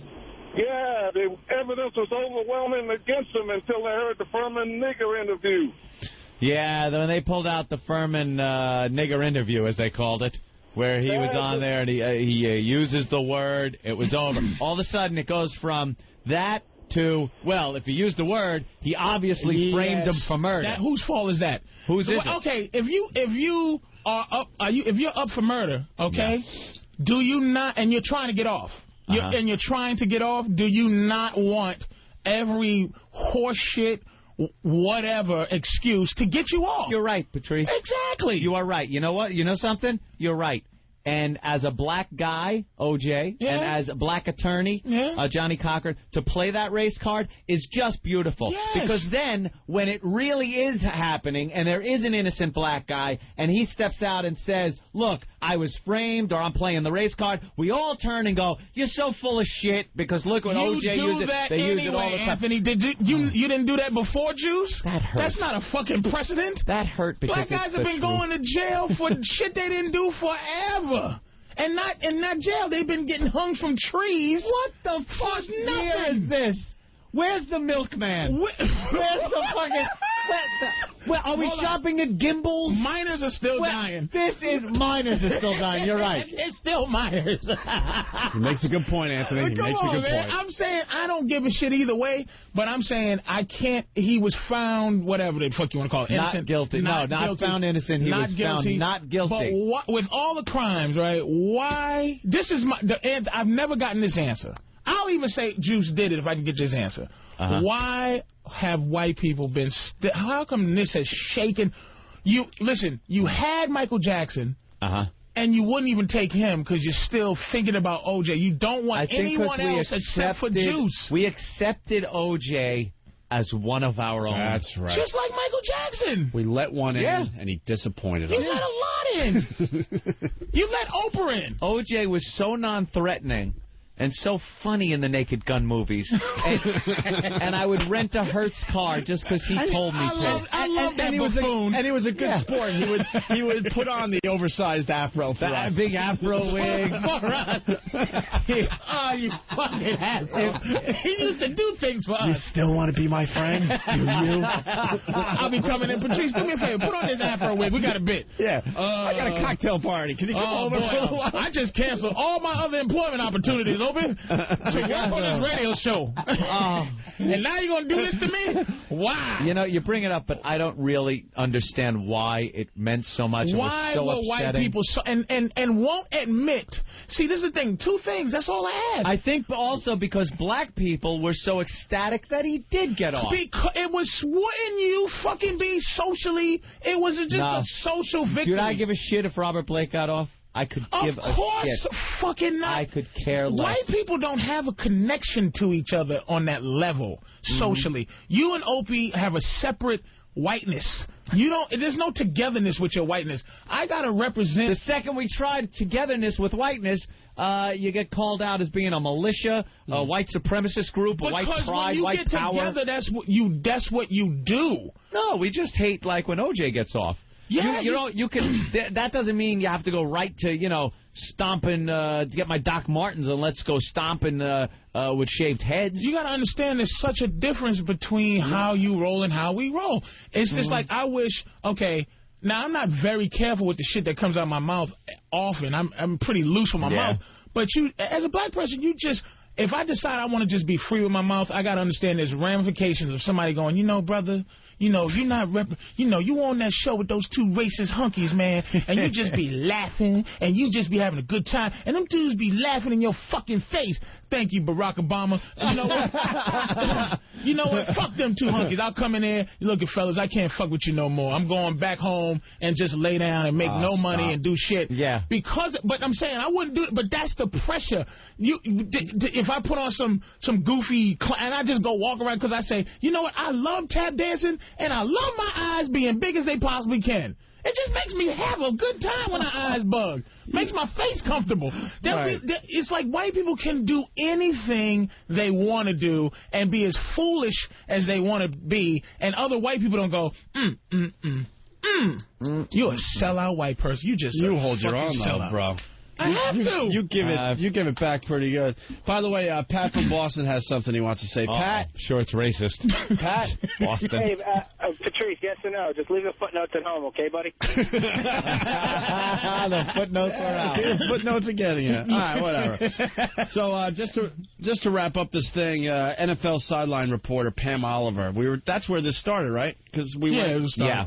God, it's so weird, the tangents we go on this fucking show. How Juice just still emotes passion. And people aren't even at home. I guarantee people listen to the show, they're not going, oh, God, Juice, come on. It still resonates. People remember details. Rage. Yeah, where I sit, though, it wasn't a black-white thing for me. It was. But was you angry?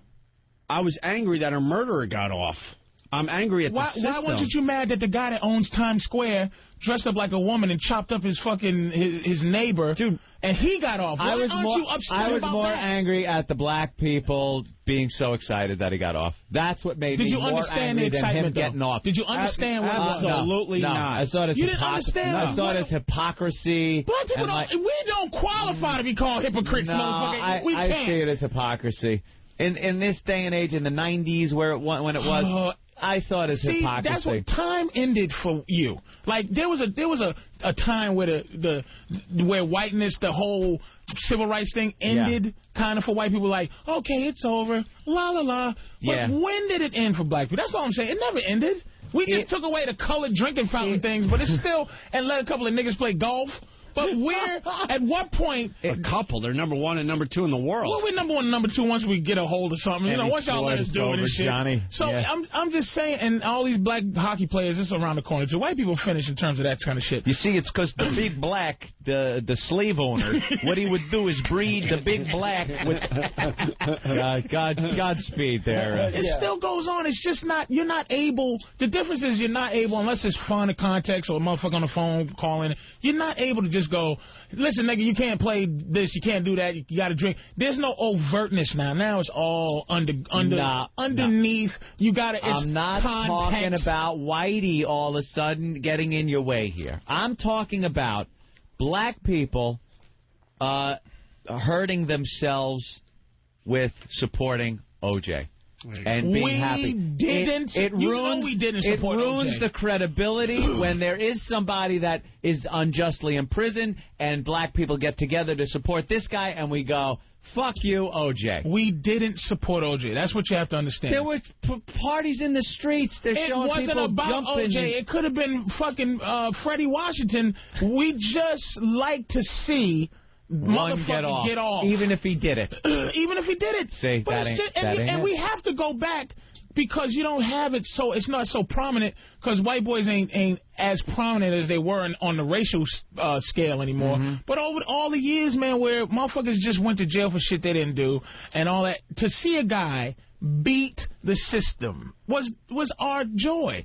And the fact that we can easily say that black people were mad at it was the upsetness of white people and the cheering of black people at the same fucking time. White people went, oh my, did you see faces? Oh my God. And I was one of them. Yeah, motherfucker, but we didn't go, yeah. And then you went, oh my God, how can you support him? You went, O.J. got off. And black people went, yeah, oh shit. The first thing we said was, oh shit, O.J. got off. We just said, oh, shit, Michael Jackson got off. Like you couldn't believe it. We couldn't believe it. And that's why we was happy. Oh, shit! O.J. got off! And white people immediately went, oh, my God. Doctors were dropping their scalpels. My mother worked in the hospital. She said, doctors went, oh, Jesus. Oh, my God, no. Nurses was dropping their trays. How could this happen? And she was the only black person in the room at the time. She didn't go, whoa, shit. O.J., oh, shit. It was just like, how could he get off? She waited until she got home. Until she got off. And me and my mother, we started dancing. Me and Opie were on the phone. We were on the phone with each other. I was watching on my TV. You were watching on yours. It was like, here it comes. We, the jury, Orenthal, James Simpson, not guilty. We both went like, first it was just silence. I remember dead silence, and then it was just, you gotta be shitting me. It was unbelievable. You gotta be shitting me. Now, did you say that because you saw black people celebrating, or you said that you was on the phone with Opie and that was your that was my initial reaction. Exactly. Before I saw any black people celebrating. Why was that your reaction? Because he was so fucking guilty and he got off. What about, and you know something, dude? You know something? You're right. The first initial reaction had nothing with me to do with race whatsoever. Dude. It was, I cannot believe this guy got off. What says it all is his friend there, Kardashian, even was just Kardashian's face says it all. Says, holy He's standing there with the jury. Why aren't you upset about Look at the clip. Beretta? He goes like, I was upset about that. Absolutely. Why didn't it strike a chord? Why didn't people go, that motherfucker killed his wife? No, why? Because because the whole world wasn't watching that trial either. Yeah, no one cared. They didn't care as much. That's Dude, you gotta remember, that was crazy. Everybody was watching the O.J. trial. We love love racial. We were all involved with that trial. It was like a movie where the bad guy got. It was like $1 Million Baby, where it's like, no, was this a movie? This girl lost her leg, her eye, her fucking head, and then he killed her? This is not Hollywood. It was a Hollywood moment, and the villain got off and deserved it. I mean, he not deserved to get off, but usually if a character in a movie was Juice, he'd go to jail at the end, and then if it was a true story thing, they would give you the synopsis on what happened to him. 10 years later, O.J.'s still in jail watching Naked Gun movies. He's up for parole in 2060. just to let you know, he's still locked up. And he ain't going nowhere. It's not even, you got to understand, it's so not about Juice. It's so not about Juice. When black people see Juice on TV playing golf and doing that, and we go, why isn't people just running away from that motherfucker? Look at Juice just playing golf. Yeah, playing golf with people. We're right with you on the Juice level, but on the social level, that's where the shit kind of flipped up. That's all. I'll even work with you on the social level. But as far as if he did it or not, I am so positive he killed those two people with his bare, angry hands and his knife and his cuts on his knuckles. So Come on, Patrice. The guy's got, I cut my hand on an ashtray in Chicago. Look, see that? Yeah. I got a nasty scar on my finger. It's blood. It's all fucked up. And I did it. I was putting up my projector, and I unloosened the screws by mistake, and the projector slammed on my fucking finger. Ouch. Now, what if a bitch got killed right outside my house that day, and they look at my finger, and I go, nah, my projector is slammed on my finger. It's a lot of things that can happen to you in the course then you of a bled. fucking day. Then you bleed on the same knife that slit her throat, and your shoe prints are in the blood by her. And it's not just. It wasn't just O.J.'s cut finger in Chicago, and fucking O.J. He's supposed to be home. O.J. Where's that big O.J.-looking guy running into the house by the side? Oh, he just banged into that air conditioner. That had to hurt. I wonder if anyone heard that. What's that big O.J. guy? O.J. Hello, limo driver. Yeah, I'm home. Been home for hours. I'm just going to throw these clothes away and...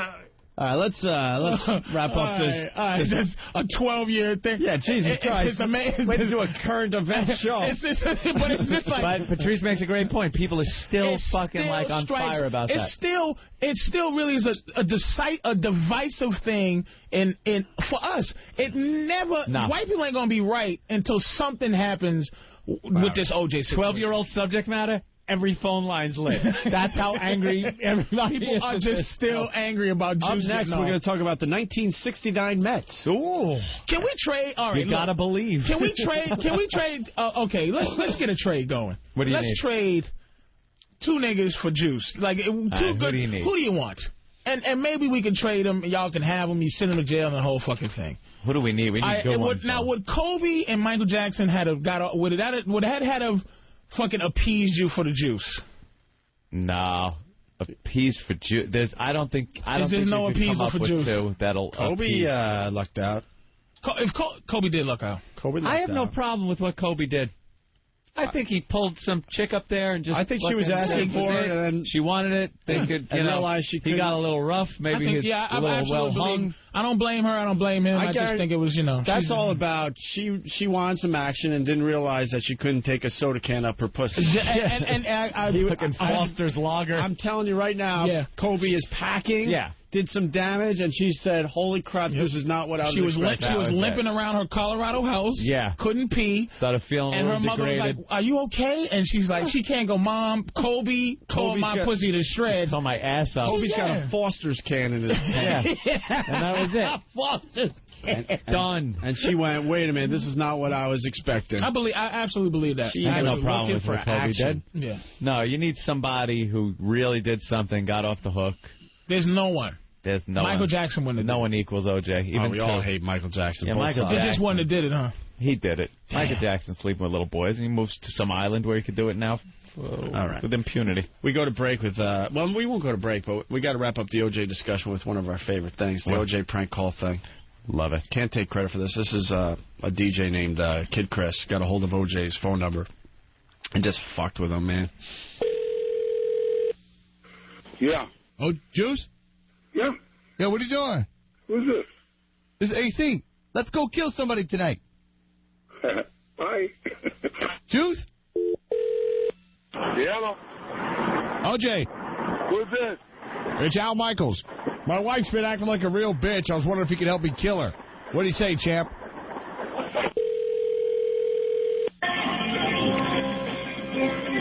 Do I know you? Hey. Juice, it's Chris Rock. It's me, Chris Rock, Juice. What do you say you and I go kill the Spice Girls? Juice, every time I call you, I always be laughing. Hello? Juice, you're late. We're supposed to go out and kill people tonight. What's going on? I really can't talk. I'm at dinner with a bunch of people, and I have no idea who you are. I'm the real killer. OJ. Oh, what? Hello? Yeah. Yeah, Juice. Yeah? Juice, what's up? Who is this? It's Dan Dierdorf. You want to go throw the ball around, have some beers, maybe kill somebody?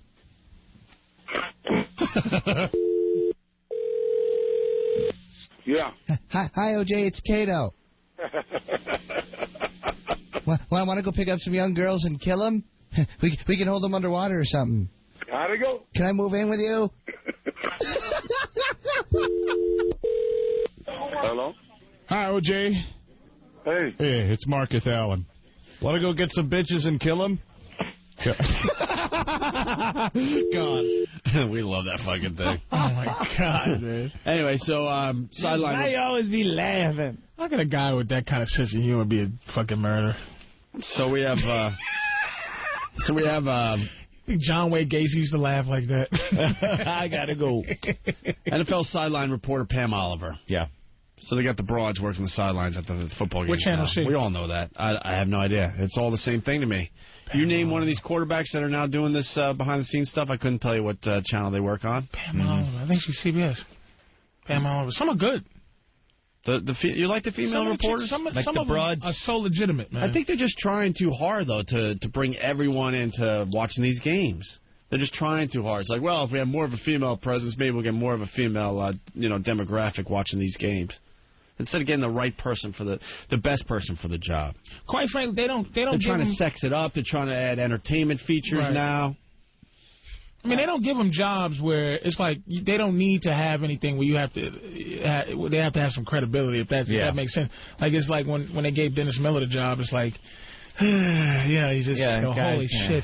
But they're not giving. It's like Linda Cohen, who's really good, is the only one that really has a credibility job out there like that. Why? What did she do before? Well, Linda Cohen is one of the anchors on ESPN. She's like fucking great. Like you don't even go, she's a girl. You just listen to Linda do her thing. But some of these chicks on the sidelines, they're like, they only just make them talk to the coach as they're running in the sideline or go, hi, I'm with the guy that holds the camera. Hey, what do you think? They don't put no pressure on these bitches to like make some real statements. Talk about the plays or something. Yeah, nothing. They keep it very light. Here's Pam Oliver with something silly from yesterday. And let's check in with Pam Oliver. Hey there, Joe. You should have seen the smiles on the faces of the guys down here when Matt Hasselbeck completed that pass to Seneca Wallace. They had a look of joyful surprise. Like, are you kidding me? Did Holmgren call that? Well, the fact that he did call that seems to suggest that the coach is going for it, and the guys are loving it. We watched him complete that play in practice, and Joe, there was a similar response. The Seahawks even more fired up if that is possible. 3rd and 10. Hell of a crowd. Listen to that crowd. Holy hell of a crowd at the game yesterday. Yeah. Yikes. But he's just commenting about how everyone's smiling. Of course they're smiling. Yeah. Smiling faces. If you can, there's a crowd screaming in the background, and there's sun shining, and popcorn is everywhere, and beer is very expensive. I'll tell you the reason why it's more expensive. Like beer is $6 here, but it's only $2 outside. Why? Just because if you look around you, there's a lot of seats. Thank you for that in-depth look. Thank you, Pam Oliver. From the sidelines, really earning her paycheck there. Here's more from Pam Oliver. Let's go down to the sideline of Pam Oliver. Well, Joe, it's been interesting watching Mike Holmgren, Matt Hasselbeck, and Sean Alexander throughout the entire game. The three of them very communicative. They tend to huddle up every time the offense takes the field. It's worth noting Hasselbeck, who's been given a little bit more control with the offense, has been doing most of the talking. Holmgren nodding his head in agreement. That represents a shift in their relationship from recent years. Well, I'll say. I'll say, there's some poor jock out there can't get a job, and this bitch is on the sideline. Are we still on? Hello? That's corporate language for, okay, bitch, go get us some Toasties and some French fries. The men could use some coffee. Let's go down the sideline to the hot piece of ass they hired so we could get better ratings. Some poor football player fucking knows everything about the game, cutting a ribbon at a car dealership in with Muskogee. Right. Quarterbacks talk and running backs run, and we're here down close to the field. You wouldn't believe it, but there's a guy, they wear helmets, and that is to keep their heads from getting hurt really bad when they hit each other. So, thank you, Pam Oliver. You're welcome. And he just sounds like that when he goes, let's go to Pam Oliver. Hi, I'm here at a white line. There's a 50, and then over here there's a 30. Right. And like if I walk 20 yards, and I'm counting, watch this, 1 foot, 2 foot 3. That's a yard. Now when I walk that, usually that means I get a first down, and I can continue to play until I get through those things over there that look like a thing. It looks like the thing that you hit, and it vibrates. That would be a tuning fork. Yeah. So if you look. just look around. Well, it can't be round because the field's square. If you look a square, you'll see stuff. Thank you, Hole, with a nice ass. It's the Hole for football. You're welcome. Let's go down the field with the broad with the nice ass. Pam? Someone seems to have made a mistake on the field because the marks go up to 50 and then back down again instead of continuing to 100. Thank you, you stupid Hole. It's 3rd and 10. A lot of people ask, like, if they're at the 20-yard line, why isn't the field goal a 20? Well, believe it or not, they add the distance of where the tuning fork is and the guy holding the thingy. Thank you, Tight Snatch. You're welcome. 4th and goal, and it looks like they're going to be going for it. I always wondered, how did they come up with 4? Like, why not 5? Terry? Well, we're wondering why you're on the field doing the sideline reporting for this very important game. Oh. Poor guy with 2 blown-out knees somewhere. Everything you need to know. Yeah, he can't get his insurance money. Fights every month to get enough money to pay for the drugs for the pain he's got. He could be on the sideline rattling off stats and names and everything, but no. They want to open up the game to now. So the wife. So it's not that stereotypical husband sitting on the couch, wife bitching at him. Wife making the sandwiches. Making the sandwiches for the guy. Now that a woman is talking about it, she can then get involved. Hey, if she knows the game, why can't my wife? That's right. Let's get her involved. So we have to go down to the sideline and listen to the Hole. Ugh. We got another example of the Hole on the sideline. Listen to this one. And Holly Rowe, let's go down and check with you. Well, guys, we're kind of joking around. Why is Purdue calling timeouts on defense? But I really respect what Brock Spack's doing right now. He's been talking to his defense saying, let's worry about this series. He's coaching all these substitutes because who knows if they're going to have to open up this competition. So what message does it send to the kids if the coaches give up? Got to respect Brock Spack for continuing to coach his kids down to the last minutes of these games. Holly has not given up. It's 49-21, sweetheart.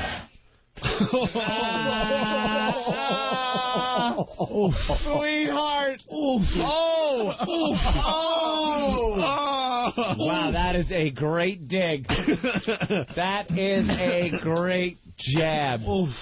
Sweetheart is the corporate bitch. He punched her right in the twat. Oh, it's like that one. It's like bringing your kid to work, you know. Oh, that's cute, son. That's cute. But let me do the heavy lifting. Given up, sweetheart. Toots, you dame.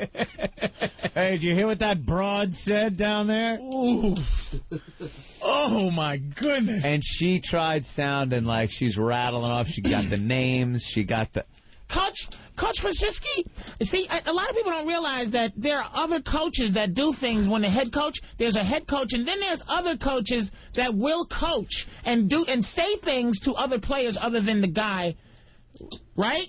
That's right, vagina. That's right. Life support system for a pussy. You're absolutely correct. Is that up again? I got to hear that again. At the end? Yeah. Yeah, get that. E-Rock, get the... Can we hear that again? Because her rant is so... She wants to sound like she knows what's going on. All right. Do we have to hear the whole thing, though? All right, yeah, play it. It's quick. And Holly Rowe, let's go down and check with you. Well, guys, we're kind of joking around. Why is Purdue calling timeouts on defense? But I really respect what Brock Spack's doing right now. He's been talking to his defense saying, let's worry about this series. He's coaching all these substitutes because who knows if they're going to have to open up this competition. So what message does it send to the kids if the coaches give up? Got to respect Brock Spack for continuing to coach his kids down to the last minutes of these games. Holly has not given up. It's 49-21, sweetheart. Sweetheart. You know what? Someone has She's like bashing a coach for putting in what, you know. Someone has to come to the defense of the Hole here, though.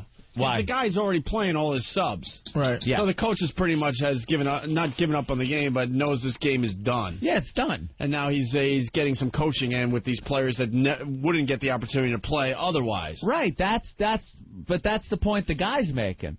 With the score is so lopsided that it doesn't matter. You can put anyone in there. He hasn't given up. He's given other guys opportunities. He's, it's the end of the game. It's the end of the game. It's over, Johnny. It's fucking... You know, and she's... Support the hole. I supported the hole a little bit there. Support that hole. Well, now we have to play our favorite sideline clip of all time. Joe? Of all time. Joe? Good old Joe. Here's what happens when you put bitches on the sidelines. You get Joe Willie Namath, Broadway Joe. Here a little we go. drunk. This is recent, right? Oh, yeah. This from last year, He remember was this? hammered, and he goes off on this chick. Hit it. Between one of the all-time great Jet quarterbacks, Joe Namath and Chad Pennington. What impresses you about Chad? I believe everything that anyone else has watched Chad play impresses me. The same thing impresses them. He's a quality, classy quarterback that has a touch on the football.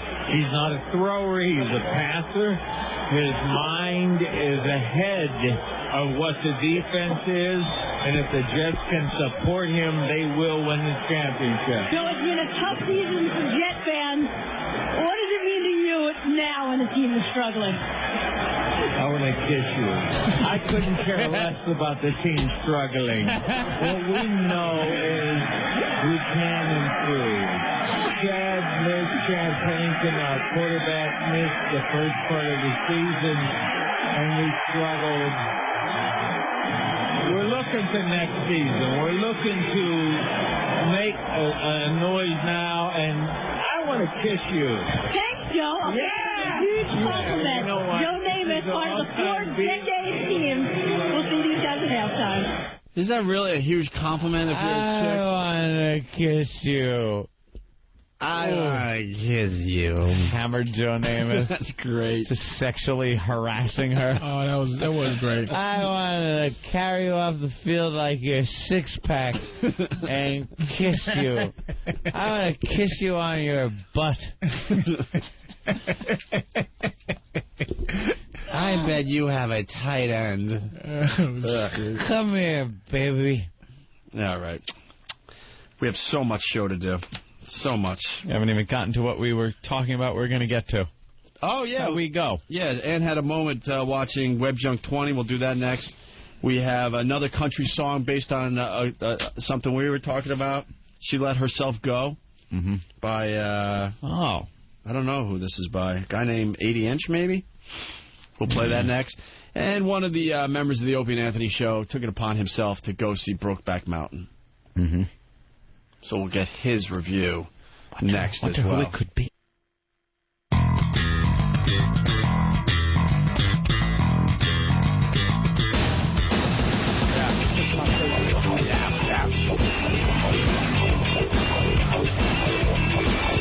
We're doing a radio show today. Sounds like the thing we should be doing, a radio show. Right. When you still have passion for this is what you do, a radio show every day.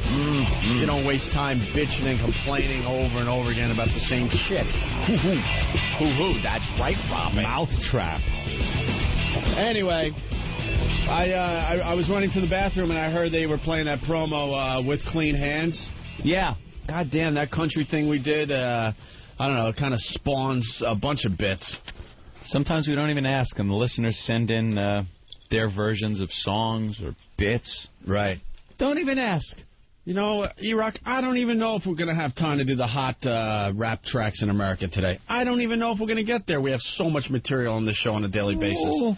But we did the top 10 country songs in America, and then we had fun with it, trying to figure out what the songs were all about. And there was one song, how did the Clean Hands go? That was based on what song? Keep forgetting. That was based on Currington. What was his name? Billy Currington. What was the song we were trying to figure out that led to With Clean Hands? He was sleeping with his girl. He was like, it's a love story. He was doing something right? He was doing something right, yeah. Yeah, but what was the title of the song? Anyone? I Must Be Doing Something Right by Billy Currington, right? Billy Currington. Get to the chopper, Billy. Me and Dirks. So the song was called I Must Be Doing Something Right, and we figured it had to be that he was clipping his nails and had clean hands when he was touching her vulva. I'm Scott Peterson. Hello.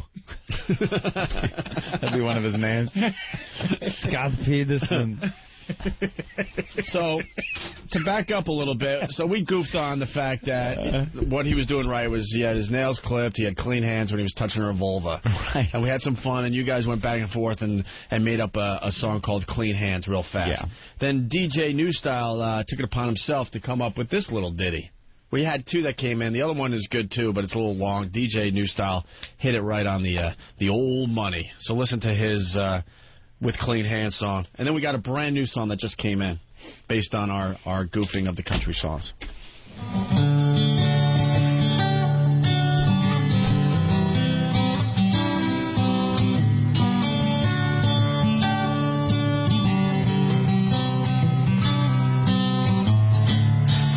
My fingertips and I trim my fingernails. I light a candle and I whistle and wait for you to come over and put me through hell. The bedroom door bursts open and there you stand.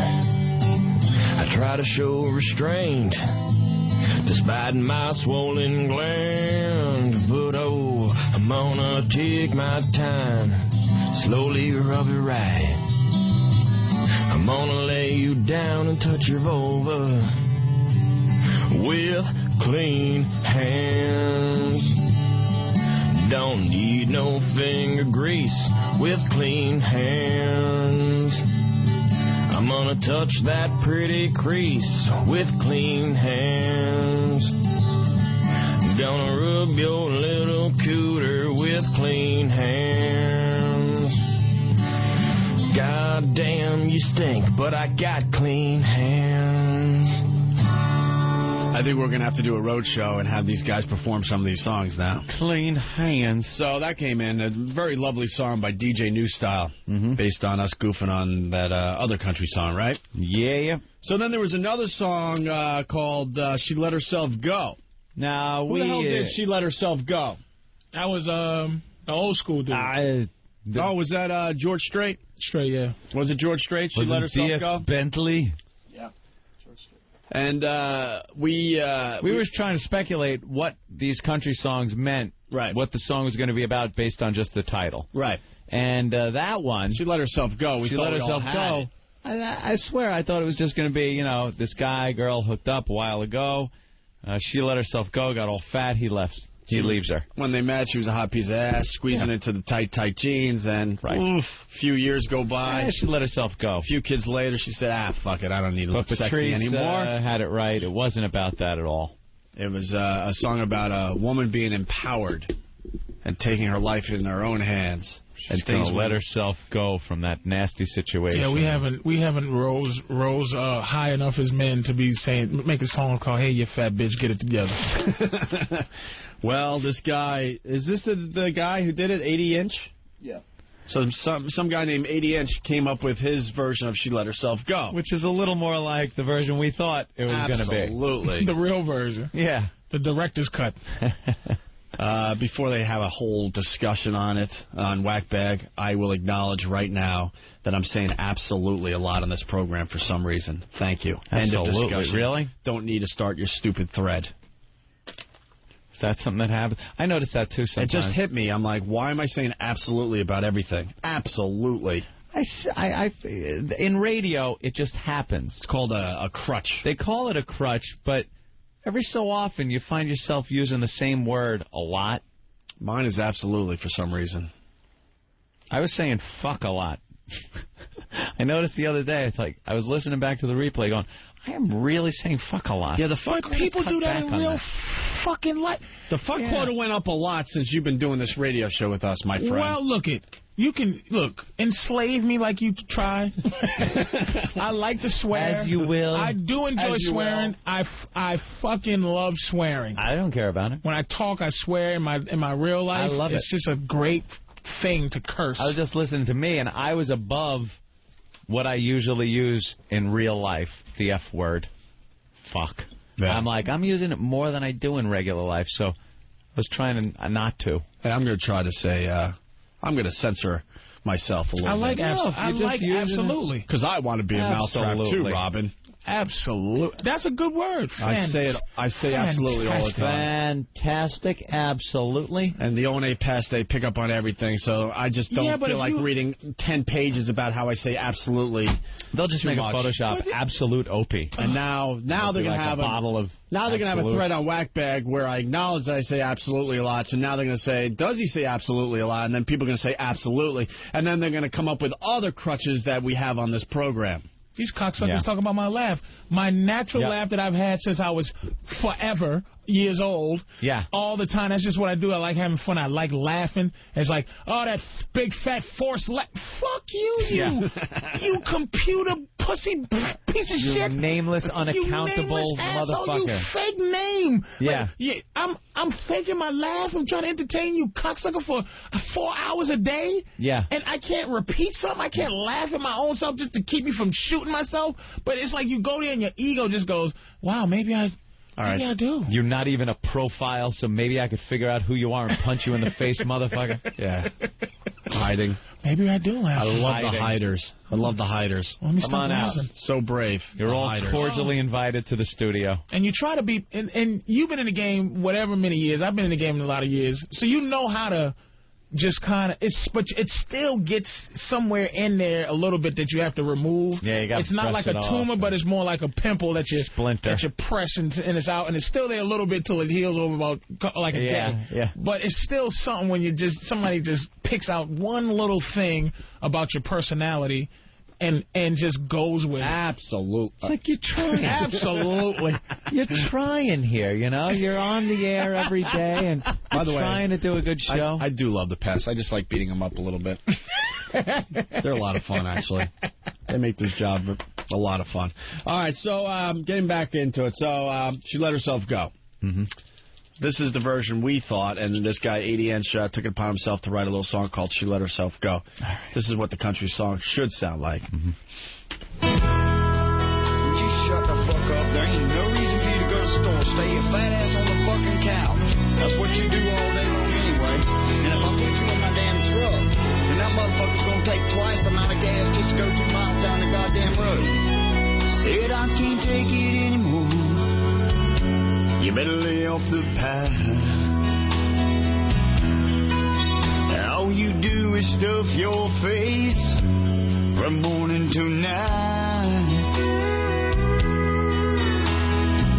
A traveling salesman out on the road, don't let her come back home to a heavier load.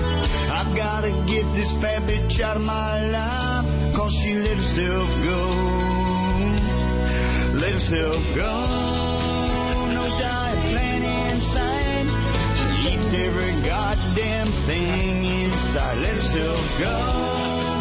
She leaves the toilet all shitty. No matter what she does, this bitch could never be pretty. It's all I can do to keep her clothes. She let herself go. That's good. Sounds like a real country song. It does. That's very good. Short and to the point, by the way. We like that when you guys send in these bits. All right, Opie, according to Stan from Whackbag, you say the reality of it is too much. Okay. And from Why Not Yemen on Whackbag, Anthony says stinks on ice all the fucking time. No, I don't. Only when something really stinks. You absolutely do. But why wouldn't you do? No. Who the fuck has a new vocabulary every day in real life? Yeah. Who?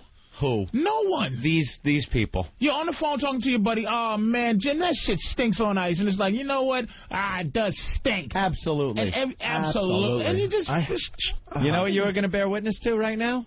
The first of a double banning. Double banning right here on Instant Feedback. Oh, you Instant Feedback thought you were getting away with stuff because I have Pal Talk to look at on the other monitor, and I may have neglected Instant Feedback a little bit. But I paid enough attention where I'm still banning, and now the double ban, here it goes. Anthony, and no. What? They mean well. They do mean well. Just do one. No, I think they mean well, and they're trying to make us better broadcasters. Do you think I should do one? Just one. Just to teach them a lesson that Should I do one? That you're not bullshitting. I say do one, and then they don't know which one They it won't was. know who is who. Okay. All right, here we go. That one's odd. That one's even. Go ahead. All right. Oh, boy. Bye-bye. And you won't even know you've been banned. Because the message that you get when you send a message will say, thank you for sending a message. Thank you for your feedback. Just like as if it went through. Thank you for your feedback. But it will never be seen. Wait, can you read the two? Can you read the two of them just so they know that they were in the lottery? Oh, they know. They already know. Oh, they know. Oh, they know. Let me tell you something. They know. We don't like playing our cards too often on this show, but some of these people might be listening too long. Too long? Too much. They might be listening too much. Might have to cull the herd. Yeah. Because if I say absolutely 100 times during the show, you're only supposed to hear that maybe 5 or 6 times. If you're hearing every absolutely that Opie said, then maybe you're listening too much. Oh, boy. Now they're all coming in. Let's go to Jack in Boston. Jack, what's up? Hey, Opie. Hey. Since we're on the subject, the phrase is all of a sudden. Opie, if you tell a story for more than 30 seconds straight, guarantee there's going to be an all of a sudden thrown in. Really? At least. Right. Motherfuckers. I hate you all. It's autism. No one should even pay attention to someone that you're hard. not supposed to be paying attention that closely. Joe in Jersey. Yo, you guys, Opie says where I sit from where I sit all the time. Well, he's sitting there. Where else would he be saying it from, sir? From where? From where Patrice sits? He doesn't know. Patrice is I'm there. going to start saying, if I was sitting in that cubicle over there, I wouldn't know what the hell was going on in the studio. Oh, God. All right, look. It's got to be from where Opie sits. Look, it's all fun for you guys, but this is very uncomfortable And wait, to was listen this to. shit bothering somebody until the absolutely came up? You like, know, was the fact you say where you sit, was that actually bothering the dude? It was before he bothering said it? Joe, and from where Joe sits, he shouldn't fucking listen to the show so much. Listen less. Elo's pulling his hair out now because we're suggesting that. Oh, and it looks better. Huh? His hair pulled out. Nothing? Wow. That went over good. Milo hair joke has never bombed on this show. Yep, it bombed. I went to the girl on the sideline. You went to the sideline report. Why has Anthony given up? Chris in Georgia. Hey, fellas. What's up, Chris? Hey, man. Hey, man, when y'all going to talk about what happened in Manhattan and you hitting the OnStar button today? Oh, I hit my OnStar emergency. All day to find out about it. All right, and we can do the Web Junk 20 thing, too. Let's do all that. All right. Let's, See you, fellas. All right, thank you. I hit my OnStar emergency. Why? Over the weekend. Well, Opie, I was getting on the Long Island Expressway, I believe. Mm-hmm. And you ever see this happen? Oh, this pisses me off. And I was almost happy to see this happen the way it did. And it wasn't me involved. And you're on an on-ramp to a highway where the speed limit is 55 miles an hour. There's plenty of on-ramp. There's a car in front of you. For some reason, they will only get up to 35 or 40 miles per before they try to merge into traffic. Now, me, I will be doing minimal 55, usually 60. That way, if someone's next to you, you could back off a little, still be at highway speed, get in behind them. Mm-hmm. But usually, I'm on the on-ramp going faster than anyone in the right-hand lane. I could fit in where I want. It's a beautiful merge. I am one of the best mergers I've ever seen from where I'm sitting, which is the driver's seat. Absolutely. Absolutely. Fucking A. Try to do your laugh. I can't do your laugh. See, that would have been the brilliance of the... It's going to be high, but I can't do it. Oh, Lordy. Oh, Lordy. That motherfucker's got to... You always got to Patrice has a fan. He's fanning himself. Got to be racist just to fuel the... Yeah. Get the inspiration to do Patrice's laugh. Oh, Lordy. Gotta knock you down a little bit. You made too many good points with that OJ thing, okay? Gotta keep you in line. Fucker. Showing your intelligence. How dare you? How dare you? From where I'm sitting. From where I'm sitting. All right. Absolutely. All right. So there's a car in front of me. Smaller car. Little small red car in front of me. And in front of them is this big, old, like, Buick kind of thing. Yeah. getting on the on-ramp. We're all on the on-ramp. The car in front of me is trying to get up to highway speed. I'm getting up to highway speed. The car leading the pack there, the old Buick, with what turned out to be an old couple inside, gets to almost the end of the on-ramp, panics, hits the brakes, and steps on the brakes. Oh, boy. There was so much... there wasn't even traffic on the expressway. This was the easiest merge ever. But it was all panicky, don't know what to do. And the worst situation you could be in is when that happens, because you're looking in the opposite direction, which is behind you. You're looking in your mirror or over your shoulder and accelerating with something unpredictable in front of you. Merges on a highway, very dangerous thing to do. You got to constantly be looking. So the car in front of me was looking behind her. Didn't see, I saw no brakes on her car, nothing. Bam! Right into the back of this car. Airbags go off. The car spins a little bit. Smoke. And I step on the brakes. And my girlfriend's in the car. And I pull one of those. It's all right. I'm not even. As it's happening, I'm going, it's all right. I'm not even close. And my anti-lock brakes are going, dunk, dunk, dunk, dunk, dunk, dunk. And I'm turning onto the shoulder now. So I get up on the grass and pull up next to the car that hit the back of the other car. And in shock is two women, two black women, one older, one younger. The younger one, I guess, was driving. The older one was probably under maybe 40 or something like that, is sitting there. Both the airbags went off. A lot of smoke. And she was freaking out. And I thought the car was going to start on fire because there was that, not that steam white smoke. It was brown and black smoke coming out from under the hood. And I was saying, maybe you should get out of the vehicle. She was just frozen in there. She wouldn't leave.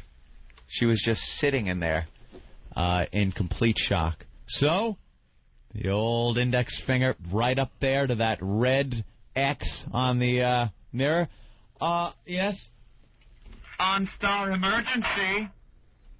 Yes, there is an accident. I myself am not involved, but a couple of vehicles involved. Is anybody injured? I'm not sure. I don't see any blood or anything like that, but they seem pretty shook up. Your location is the Long Island Expressway, exit blah, blah, blah. Because got GPS. See, they know where you are. For innocent people that don't commit crimes, that's a good thing. For guilty people that they don't like the GPS. I love it. You press a button, they know where you are. And in no time, that would have ended the whole thing. Yes, ma'am, there's a problem here. I'm at, don't need to tell me, you at Long Island Express. How the fuck do you know? Never mind, bitch. Turn that shit off, baby. Yeah, I'm pulling that out. I know a guy. He could get that OnStar out of there. You just killed some people because I don't like this shit. And in no time, the trooper was there, took my quick little statement. And you got the hell out of there. And he goes, you should leave before the fire and ambulance get here because then the road will just be a mess to get out of. But that is what OnStar is all about, my friend. That's very nice. It's luxury. I felt like I maybe saved a life. Very nice. Well, my story is pretty interesting, too. What happened there? I had finally decided that I need to finally own something. Yes. Anthony and I have decided, separately, obviously. Separate? I thought we were buying together. To finally, actually own something. Yeah. We don't own anything, and it hurts us tax-wise. That's what we've heard. I think it's also smart that we finally buy something. So we'll behave, because then we'll have a responsibility. Yeah. Anthony and I have been doing some talking, and we've decided that we're very irresponsible broadcasters. We know that now. Yeah, we have a bad track record. And I think we had a bad track record, and we're very irresponsible, because we had nothing to lose. Nothing to lose. As they say. What do you got? An apartment that you're renting? An apartment with an old couch. I've done that ever since I was out of my house. And a nice TV. We'll blow up our shows again. I did that with a shitty job. I rented a place. I ate. So I think subconsciously we want to stay on the radio for a little longer this time. And we figure if we buy something, we'll have more responsibility and we won't blow up ourselves as easy. So now we're buying stuff. We're trying to buy stuff. We're buying a house. So I'm trying to buy something here in Manhattan. What a fucking nightmare. Wow, you really get a lot for your money in Manhattan. Oopsie. Well, from Manhattan, Manhattan's like ground zero, and then as you go out from the blast radius, it gets cheaper. Not by much, close to the city. I've noticed that. Whew. If I moved to, like, Montauk Point, I could own Montauk Point. Lighthouse, everything. For what they want for a house in Nassau County. Yeah. It's ridiculous. And it's even worse in Manhattan, because it's all about convenience. And yeah, Manhattan is the worst. You get what amounts to a studio apartment, and it will be above $1 million. Absolutely. Above $1 million. Hoboken, I don't want to travel too much. Jersey City, there is right there. Here's my logic with that. There is no building or house or dwelling that is cheap enough for me to ever have to say I live in New Jersey. Ever. That's just awful. Man, you get a better view of New York in Jersey. Like, Jersey Hoboken City is amazing. Yeah, Jersey City's like... Jersey City is want happening. a driver's license that says New Jersey on it. It's New York without being in New York. You don't have to deal with this nonsense every day. It's wannabe New York. Who even told you that? You live in Long Island. Long Island's like baby fucking... It's not even baby New York. It's baby New Jersey. Long Island stinks. Not. It is a suburb of the metropolis of New York. Bunch of garbage men and a fucking radio star. That's who live... Fuck you, fucking... Long Island stinks. Jersey is awful. Garbage? Or was that Staten Island? Staten Island is the place. Staten Island's bad. New Jersey got some nice places. You must be kidding. Eddie Murphy lives in fucking New Jersey. Oh, there's some Whitney Houston. There's some amazing neighborhoods in Jersey. So I decided to start looking, and I started looking yesterday for the first time, and I looked at a brownstone, a very nice brownstone, and some other places. I'm just trying to figure it all out right now. I'm trying to educate myself. So I went into this brownstone. Gorgeous. The people have been living there since like 1985, 86. Ooh. French couple. Very French. And, did it smell in there? And Jesus. And a young... The French are known to stink. And a young son. Young son meaning like teenage, like, I don't know, 15, 16 maybe. Mm-hmm. Okay? And we get in there, and the place is perfect. As far as, like, yeah, well kept, I should say. You and your girl buying together? Well kept. And yeah, trying to figure all that out. Yes. So we're in this place, and it's well kept is what I'm getting at, because it wasn't the right place for me. And they're following us around, and the ladies straighten up the shoes and making sure everything is perfect as we go from room to room. Which makes me think they really want to sell this place. That's the first thing I was thinking. They really want to buy her. Trying real hard, yeah. And I'm sitting there going, why would they want to buy her? They've had this place since 1986. A little strange. So I'm like, and they're really anxious. They're explaining everything, like, and you could do this with the shades, and if you want to let only a little light in, and we have security bars that come down, but it doesn't, but you could pull them up, and so it doesn't look like a prison, and there's outdoor space, and this and that. I like that feature. And she's running around straightening as we go, straightening. Very uncomfortable family, right? So we take a peek, and we look at the whole thing, and it's time to leave, and we're on the sidewalk, and I'm with the agent. The other agent, and we're on the sidewalk, and I have to ask him, like, why do they want to sell? They've had this place since 1986. Well, they have homes here and there, and they have a home in France, and well, they want to sell this place, but they're thinking of downgrading and maybe buying another place in Manhattan. And I'm like, something is a little fishy here. What the hell is going on, right? So all of a sudden, the agent finally offers this little tidbit up. She goes, well, also, they had two sons, and, oh, boy.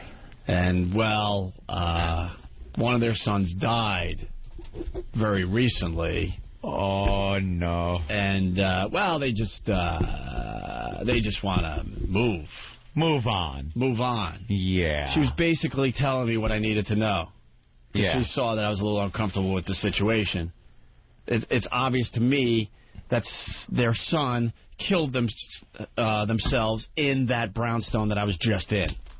I'm like, fucking creepy shit. Creepy. Creepy fucking shit. Horror movie creepy. That's why... Look at Haley Joel Osment over here. It's like, forget it, man. Move into that motherfucker. Nah, that's creepy. That's why this fine French family wants out of their home they've had since 1986, because there's an awful memory in that fucking house. It's not your memory. They're going to take it with them. Fuck creeped out by stuff like that? Fuck, not even a drop. I'm creeped out by shapes and figures and shit, not ghosts. Police. Devils and shit don't... No. No, Anthony, you believe in voodoo, Opie. That's voodoo shit, man. Move into that place. Fuck no. I don't like talking about this because then people think I'm even more crazy than I am, but I do get some feelings in some places. I get the feeling. I get the feeling of something's not right here. I don't talk about it because people go, you're scary. a koof. But I do get the feeling. And I had that feeling in that place. But it could have been just that I could, they had it on their face, so it was very obvious. But I knew something wasn't right in that place. And they killed themselves. Yeah. The one kid killed himself, right? Suicide. I'm like, ugh, get me out of here. I don't even want to live on that street now. Don't even want to live on the street. What part of Manhattan was it? I don't want to say. They're a lovely family and all. No, what area? What area? I don't even want to say. Not even the area? Fuck no, let them be. What do you think? People are going to see the ghost flying over their house and say, that's it right there? Just the area. Manhattan. Fucking Manhattan. Chelsea, downtown. The white part of Manhattan. That's Manhattan. Thank you. It was below 100th Street. It was anything below. It was below 100. Oh, some French ghost. Sacre bleu. Wow. But then you add it all up and like that's why they want to move from their home that they take care of so well. They don't want to leave this. They didn't want to leave this place. Yeah. But they have no choice. Did you find out anything like how he did it?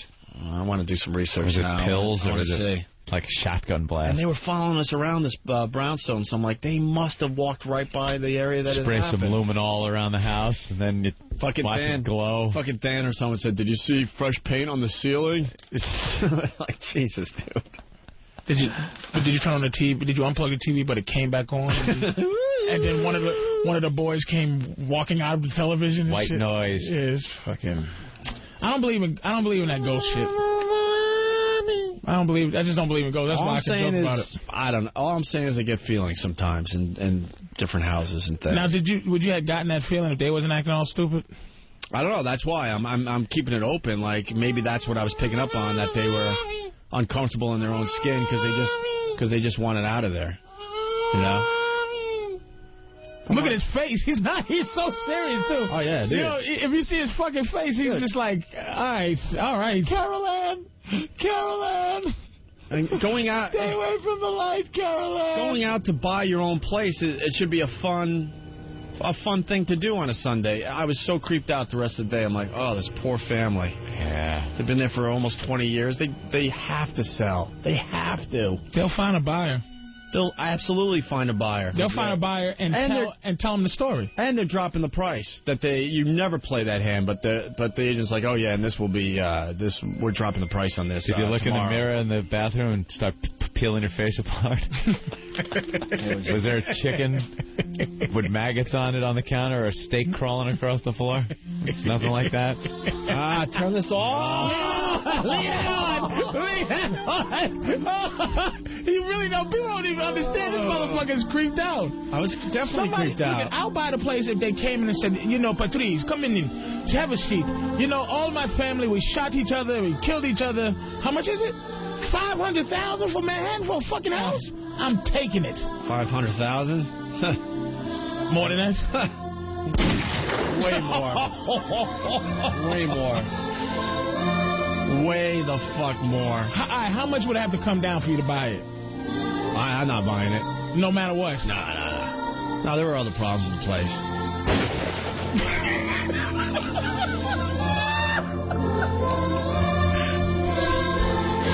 Well, hold on a minute. Skellum from California. Skellum. Opie, did she specifically tell you that the kid killed himself in the house? Thank you. She gave the look on the sidewalk because I was asking questions and, No, she has to tell you if somebody died in the house. They have to tell you? There you go. She was playing you. She was trying to get you emotionally attached to the house, which is a trick they use in order to get you to put in an offer. They want you to feel sorry for the family and have some sort of they need to have this. Ugh. Well, then she's good. Then she's good. I'm not even going to defend myself, and she's good. Nah, I'm telling you, it was pretty obvious, dude. That's. Come on. Who's pulling out that card? You know the Who's French are good actors. They're good actors. Gerard Depardieu, fucking Jerry Lewis. They're great actors, those French. Yeah, they love them. So that was my Sunday. Oh, well, this is a wonderful house. My son, his brains turned into a souffle on the floor, but it is beautiful. Plenty of closet space. It all started with, why are they selling on the sidewalk? Because it was obvious, like, they've been here 20 years. There's no real reason to leave. But then why? So I asked that, like, just out of curiosity. That's the type of thing you ask. Why are they selling? Well, they have other houses. She's talking around it. And I'm like, huh? Like, I'm still not buying into it. And then she's like, well, they also, they had a tragedy. Tragedy. They lost a son very recently. And then she gave me the look like, you know. She's kind of like giving the backward nod there. Like, you know, pie out. She gave a fucking throat cut. Wow. The thumb throat cut. I think worse than shooting for a suicide in a house that you bought would be a hanging. Ugh. Like somebody found hanging from a ceiling fan in the bedroom where you got to sleep every night and look up at it. Let's go to Josh in Jersey. Listen to this music. Isn't this creepy? Josh in Jersey. What's going on? I was looking at a place in Baltimore with my girlfriend, and the downstairs basement was kind of like looked like the set from 6 Feet Under. And there's some bed laid out with a picture of some old broad over it. Come to find out that it was a grandmother that had, like, this fucked up debilitating disease. She died in the place, and you could fucking feel like the place got cold. As soon as you walk downstairs, you could fucking feel the presence. So I know exactly where you're coming from, Oak. Yeah, man, the jury's still out on this ghost thing with me. Punching out. I'm not going to say that I completely believe, but I need a little more info. Ghosts. I think all places shine. That's what you had. You had, like, evil memories in there of somebody that had to be corrected. And the sunlight's coming through. They had, like a really nice, like, sunroom. Aww. But it just didn't feel right. It's like, you know what I mean? It's like a sunny day, but it's like, ooh. Get out. It's like North by Northwest. Get out. Type of sun, you know? Just leave. Yeah, I was just like... Yeah, don't even look back at that place. Get out my ass. That's it. I'm paying $4,000 a month for this shit. That's why, with me, it's new construction, my friend. I could give a shit if some Mexican pouring cement fell off a ladder and killed himself. No residents, though. It's brand new. You don't care if it's built over an Indian reservation? Indian burial ground. Doesn't bother me. It's just no one dropping dead in the house, in the bedroom, walking around. You know, they built a connection up with the house. If some friggin' Portuguese was in the foundation of my house and got cement poured on him and he's still there, I don't care. Some hieroglyphic up Mexican all in the basement. Just I could give a shit. Find a Mexican doing the Bugs Bunny dance. Like an Egyptian pose. His head turned sideways and his hands out. Yeah. Frozen in the cement for all eternity. Damn, Opie.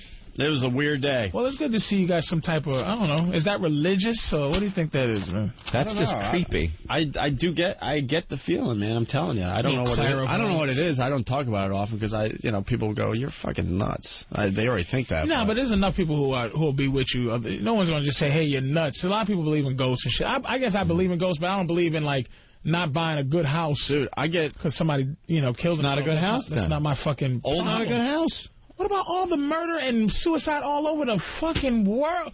If you walk, that's like saying I'm not going to walk outside because somebody got shot right in this spot.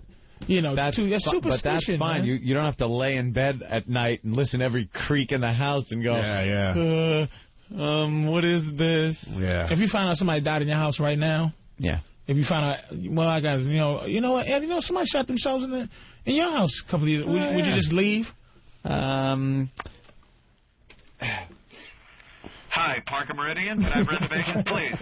Thank you. Front desk. I need a room for 2 months. Yeah, 2 months. You heard right. Thank you. No furniture, no nothing. I'm not moving anything. Everything's staying there. I'm going to burn the place down, actually. I'm just going to torch the house. It's like that, huh? Creepy. I ain't into scary stuff like that. Creeps me out. Yeah, If I hear noises or something, it'll just creep me out. All right. Creaky floor. Wait, what is this? This is pretty funny. Bill, what's up? Hey, Opie, Yeah. I bought a house. I got it wicked cheap. Couldn't figure out why until after we moved in. The mother backed over one of the little kids in the driveway. Is that bad? It's outside. It's in the driveway. A little driveway sealer ain't good, you know. Little driveway sealer. No, like the dead people have to stay where they got killed. So the only problem with that house is you look out the windows at night, you might see a little something. Or worse yet, you're backing out of your garage, you look in the rearview mirror, and there's a little kid there. Right. A ghostly little kid, like in your mirror. Oh, that would be creepy. How much cheaper did you get the house, you think? About 100. 100,000? Yeah. The house was probably came out about $250. I bought it for like $175. Oh my God! Look at that. It was vacant for like 3 months. We couldn't figure out why. I'm seeing a good strategy here. You see a house you want, and you don't have a problem with it. You get a homeless guy, and you take him over there, kill him, and then no one will really care. But then they'll have to disclose it and take some money off of your house. Just a suggestion. Century 21 wants to jump All right, on that. thank you, Bill. No problem. Good story. All right, we should... oh, you got to talk about Web Junk 20. Patrice's new hit show for VH1, blowing up. I thought we were going to take a cakey breaky. Did he just say a cakey breaky? We're all eating. A cakey breaking.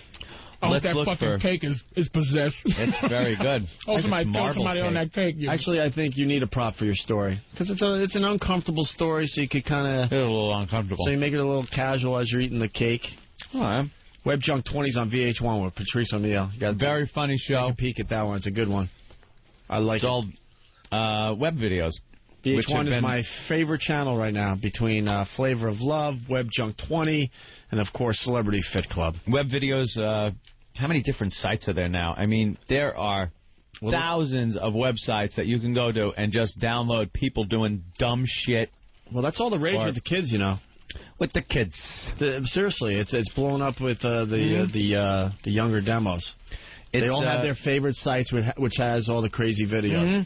There's everything from surveillance cameras catching people doing stuff. Upskirting. People just doing dumb things like that kid that was opening up the car door and hitting people on bicycles. And then wound up opening the car door to hit someone on a bicycle. The bicyclist swerved, and the kid in the back seat kind of fell out, and his head smashed right into a bumper of a car that he was really close to. And he lived. One of my favorites, yeah. He lived, and he wasn't even that injured. Actually lived. And there's so many of these websites around, so much video. And VH1 made a show about it. Pop up some of the funniest ones, most interesting ones, and Patrice comments on them. He does a great job. He really does a good job. It's very funny. His comments are always snide, sarcastic, and very funny. So it was on. I think it's on 24 hours a day, 7 days a week on VH1. You could catch it. It's all the time. That's the problem with the VH1 shows. Catch it now. Yeah. That's the problem with the VH1 shows. It wrecks my DVR. Wrecks up my recording of these shows. Records everything, well, yeah. I just make it real easy. I just go record series, and next thing you know, I got like 10 versions of the same Web Junk 20. Yeah. Taking up all my space. So, you know, me and my girl laying in bed watching the show. And, well, you know what happens, Opie. You're laying in bed with your girl, or maybe, I don't know, you're with your guy in a sleeping bag up on Brokeback Mountain. Wherever these things take place, it might get a little amorous. You know what I mean? I like to say a little saucy. A little frisky. A little saucy. From where I was sitting. Yeah. Little porno music. What the fuck? You know, you're in bed. You start having what they call the sexual relations there, Opie. What's called the monkey sex. Right. Whatever you want to call it. Had a couple of drinks, so you know we're all a little sloppy, having some fun. You know, some good clean fun, good clean American fun, like a guy and a girl should have in a bed. And it's weird when you have a job like we have, because occasionally, unlike a lot of people in the world, your friends pop up on television. And it's an odd thing when it first happens. I mean, there have been times you're having sex, and there's my pal Adam Ferrara all of a sudden. Hey there, pal. Hey, give her a good one for me. Tag her in the ass. You know, you just hear their voice.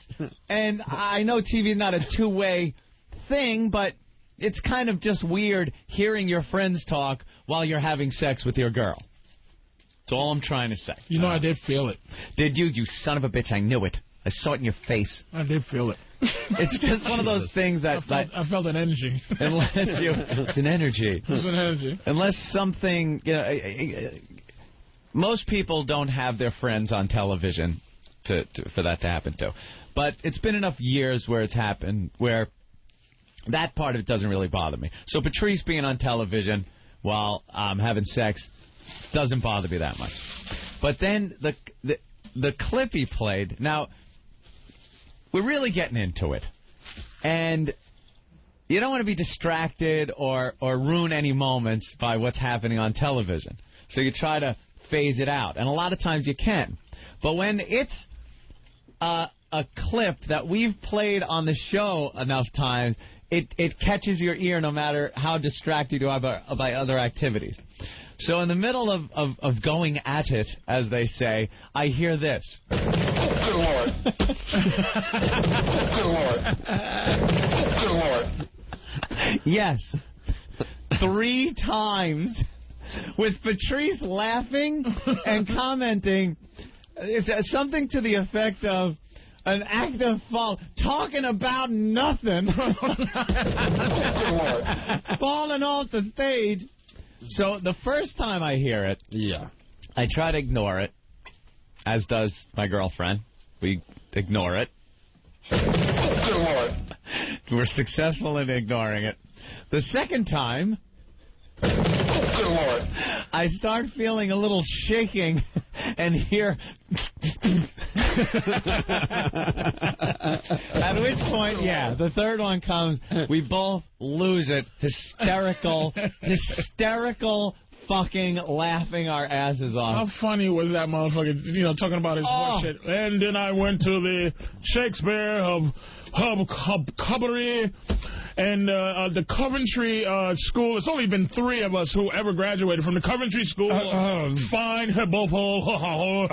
You know, the Harvard hasty pudding, when I was voted the... Oh, dear Lord. Ball on your fucking ass. Oh, he was really pompous. It was just so perfect. There it is. Yes. Oh, yeah. Good Lord. Yes. Good Lord.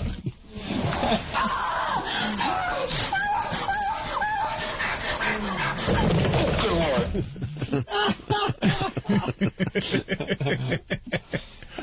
It was a 2-camera shoot.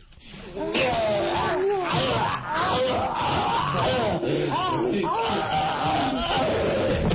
Lord. Yeah.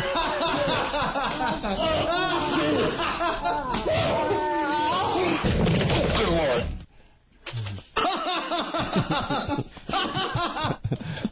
Yeah. That's a little strange. We just, like, laughed our asses off. One time would have been fine. Oh, dear Lord. And, you know, because it's sex and it's just goofy anyway. So to hear the Oh, dear Lord clip, it kind of fits. Yeah. But, you know, then you got to get right back into action. So I laid the law down. You can get a doggy style, you can get a ling on your side. Those are your only choices. This is my house, and I get to sing. And, yeah, we finished up with this.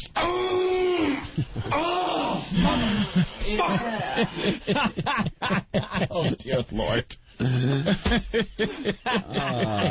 Wow. Oh, good. I'm glad. Yeah, Patrice, so glad you could join us. Okay, terrific. So glad you could be there. Glad I could help out. All right, listen. Let's say hi to Steve and Becky. Steve and Becky. 36-inch TV, big Patrice head staring in my bedroom. Oh, it's giant, too. Why do you think I wear a hat all the time? I just want my head to go away. Anthony, what the fuck are you doing in there? It's like you're looking in the window. Oh, wait. Someone has a relatable story. Turtle from whackbag.com. Turtle. Hey, guys. I was having sex with my wife probably a couple months ago, and my father-in-law calls from a bar, drunk. We've got the answering machine in the bedroom. Oh, no. So I'm, doing it, and next thing I hear is, "Hey, Tara Mark, can you come pick me up?" And you're trying to fuck while your father-in-law is talking in the background. I, really, sort of lost it. And that's great. Got that one once, too. You did? Hi, Anthony, it's Mom. Nothing important, just calling to say hi.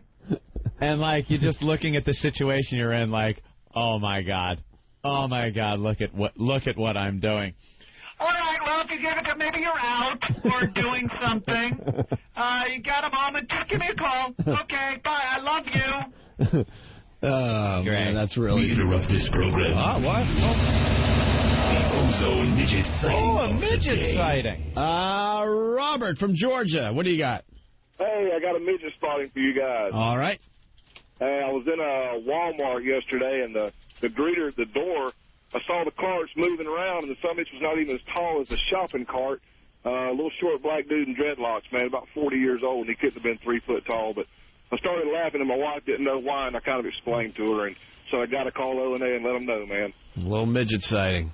Little midget sighting. There you go, a little fidget. What was the little fella doing?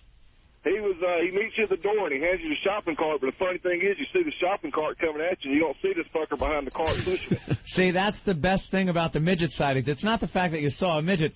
It's what the little guy was doing when you saw him. Because no matter what they're doing, it's always hysterical funny. Because they do things like that. One guy comments on the shopping cart. You see the shopping cart moving. It's like, what is it, a locomotion? It's just kind of moving itself. Oh, it's a midget. You think it might be a ghost? No, it's a midget. Or then there was a guy that saw a midget in a supermarket, and he needed help getting something off the shelf, and it was like waist high on a normal person, and he was jumping and taking those big tomato juice cans, putting them on the floor, and standing on them to get something. That shit's hysterical when it's a fidget. Meanwhile, back at the show. Can't believe your mom would call and leave a message. I know, it was very embarrassing. Absolutely amazing. Anyway. What? Let's go to Steve and Becky. Steve and Becky. Hello. Hi, Becky. You have to excuse me. Somebody's got a cold beer on my tits. You have a cold beer on your hooters. On my nipple right now, yeah. Why? And you're on Pal Talk? It's his morning beer. What's your... All right, you're on Pal Talk. We got cameras in the studio now. We're on we got Pal these Pal Talk rooms all over the place. And what's her name? Steve and Becky. Steve and Becky. Let me pop your cam up right there. Trucker Steve. Oh, there you are. Put it back on. All right, I'm looking. Wow, you got big tits. And a round face. And that's Steve. He's putting a cold beer on your tits. Oh, she seems to be enjoying that. A lot of people are saying, I see her on the radio. That's the beauty of Pal Talk. Yes. Why don't you lift that shirt up so we can see both of them, make sure they're both the same size. All right. Yeah. Hey, they are. How about that? And she's smoking and on the phone. And Jesus. And she wants to... Multitask. You want to play Guess What's in My Pants today, live on Pal Talk? Yeah, let's play Guess What's in My Pants. All right. Now, when we do this live on Pal Talk, it takes on a whole different thing than it does regular Guess What's in My Pants, okay? Do you know how to play Guess What's in My Pants? Yeah, I hold the receiver up to my bush and rub it around. And rub it around, right. Now, you know what the most important thing is to not show your bush until this is done. Because the last time this happened, the girl stood up, we saw the bush, bit ruined. Not really. It was just a shadow.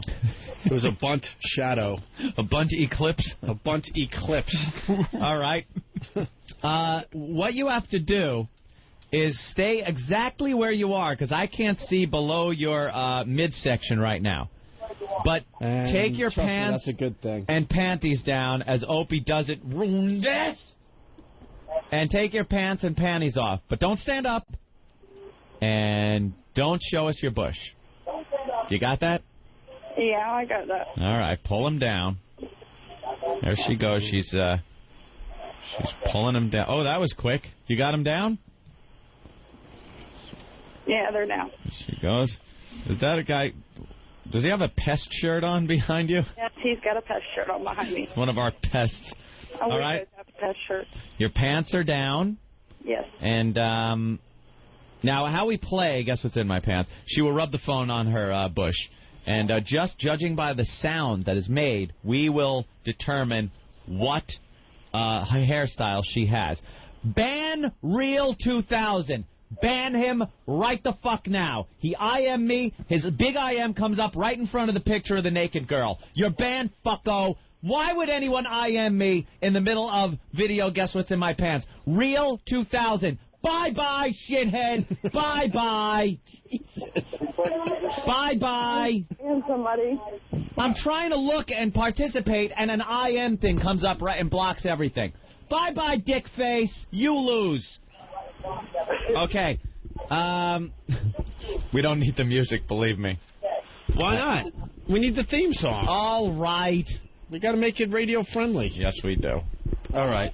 All right, and then we'll get right into it. Let's play the theme song for Guess What's in My Pants if Eric has it. No bouncing up before the fucking show's over either, Doug, you dick. Yeah, you got us on that one already. All right, hit it. Bum, bum, bum. It's time to play. It's time to play. It's time to play. Hey, guess what's in my pants? Place the receiver upon your beaver. It's time to play. Hey, guess what's in my pants? It's time to guess what's in my pants. My pants. All right, Becky, if you will, take the phone without standing up or anything. Just spread them. And rub up and down in an up and down fashion a few times on your bush. Okay.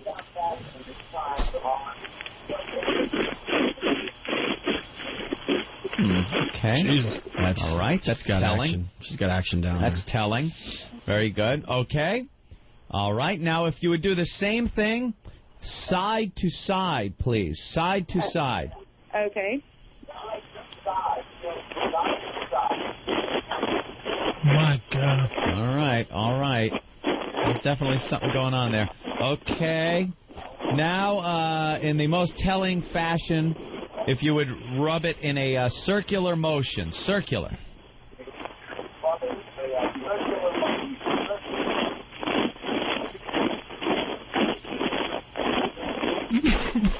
Sounds like popcorn. I was going to say, sound like a bag of Fritos. Fritos. Jesus, bitch, shade All that right, marching Becky. band down there. Sound like some goose stepping. All right. Now, without standing up, don't stand up yet. Don't show anything. We're going to run through what the possibilities are for the people playing at home. All right. There is the standard issue girl triangle, which is just a bush. Big bush. This could also be trimmed down a little bit, so it's not so, wild, but it would still be the standard issue female triangle bush. Mm-hmm. Then there is what we call the landing strip or the mohawk. That is a strip of hair that just goes straight up, like a landing strip or a mohawk. Then there is the Hitler mustache, which is like a landing strip, only shaved shorter, down from like the belly button down to the vagina. So it's only a little tuft of hair. And then the wood floor, clean shaven, JonBenet Ramsey. No hair, nothing down there. All right, we've heard what it sounds like. A lot of people guessing on Pal Talk. Someone saying, I heard a cock. Sounds like she's rubbing it on bubble wrap. Chewbacca's leg. Ben's head. Hold on, we got a great one on line 3. All right. Todd in Ohio has a guess. Todd? Yeah. Yeah. Go ahead, Todd. Yeah, this woman here on the phone rubbing her pussy with the phone sounds like a horse eating oats. A horse eating oats. No. I like that. I am going to say standard issue female triangle. Now, Becky, don't say anything. Don't shake your head. Don't do anything that might indicate if I'm right or wrong until we're done. I say standard issue. Oh, I'm going to guess low self-esteem. All right, low self-esteem. And what are you guessing, Opie? Why is Patrice asleep? I am going to throw something at Patrice O'Neill. Patrice fell asleep during the middle of the show. He was out cold. He woke up like, where am I? Holy shit, I'm doing a show. You woke up like, you ain't Halle Berry. I'm sorry. You gave that look like, oh, fuck, I'm still doing the radio show? Wow. It was like, what? Where? Oh, fuck, that's right. I'm on a show. Oh, wow. That's fantastic. Huh. Opie, you said low self-esteem, but that isn't a category. I know, and I was surprised I didn't get any laugh out of Patrice. Usually I could get a good laugh out of him. Almost got a snore. I turned to him like, I thought that was a funny line. You're sleepy. I hear it. Goodness. Here it is, Anthony. It's a completely shaved Poo-ha. Wow. But the problem is, once again, and this is what's wrecking the game lately, she probably shaved it Friday or Saturday because they had a hot weekend. It's now Monday morning, and you got some action down there, a little stubble action. I thought that's why you won last time. But it didn't have that bristly sound. It sounded like hairs that were curling over. So that's why I'm going with the full bush. Patrice? Right. Full bush. Full bush? Full, absolute full. All right, everybody's guess is in. Becky, if you would, don't tell us. Stand up and show everybody what is indeed in your lap. Move that bottle.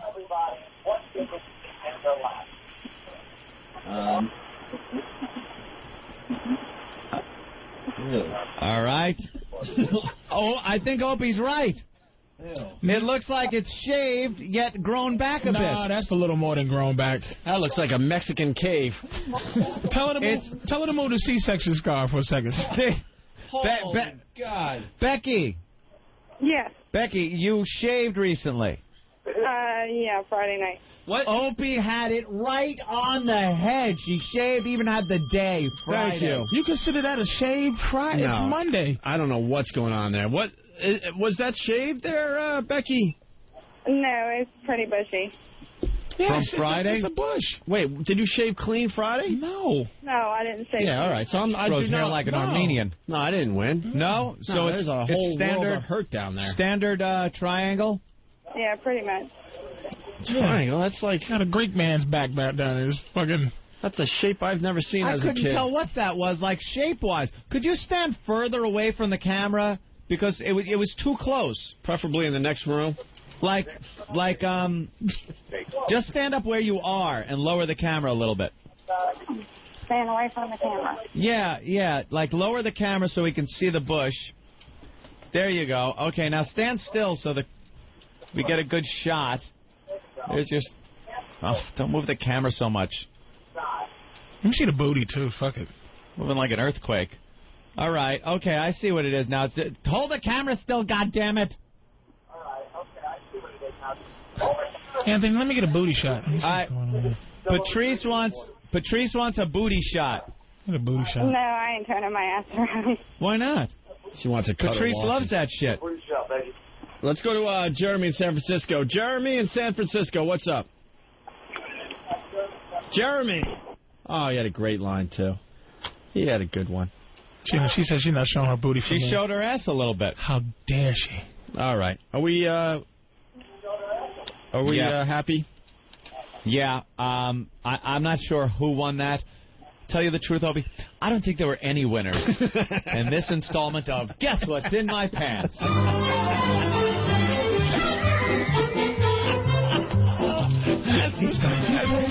That's such a 50s out there. I don't think it was any winners. There are no winners anymore. Thank you, Jerry Springer. She said not me. Boy, am I a fucking dick. Tell her I'm sorry. It's time to guess what's in my pants. My pants. Gotta love the pal talk. Video, Guess What's in My Pants, sweeping the nation. We invented it. Hoo-hoo. A big hi to everyone in the Pal Talk rooms today. All right, we're going to take a break, and then finally we're going to find out which member of the Opie and Anthony show went and saw Brokeback Mountain. Oh, is this like confessions? Revelations? Is that what it is? Somebody going to talk about getting fat sucked out of their neck? Or a nose job? Or hair extensions? Or being a homo? Hair plugs? Well, I guess going to Brokeback Mountain, that's pretty much that homo thing. Yeah, we'll find out next.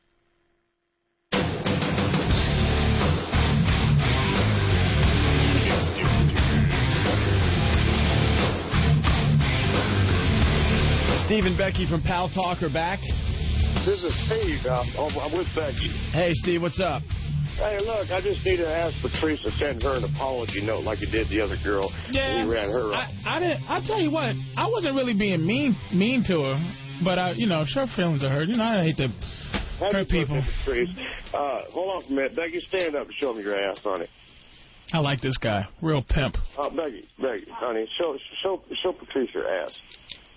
There you go. Turn around so he won't get mad and he won't be upset. I can't How's that, see. Patrice? I can't. Yeah? It's not up.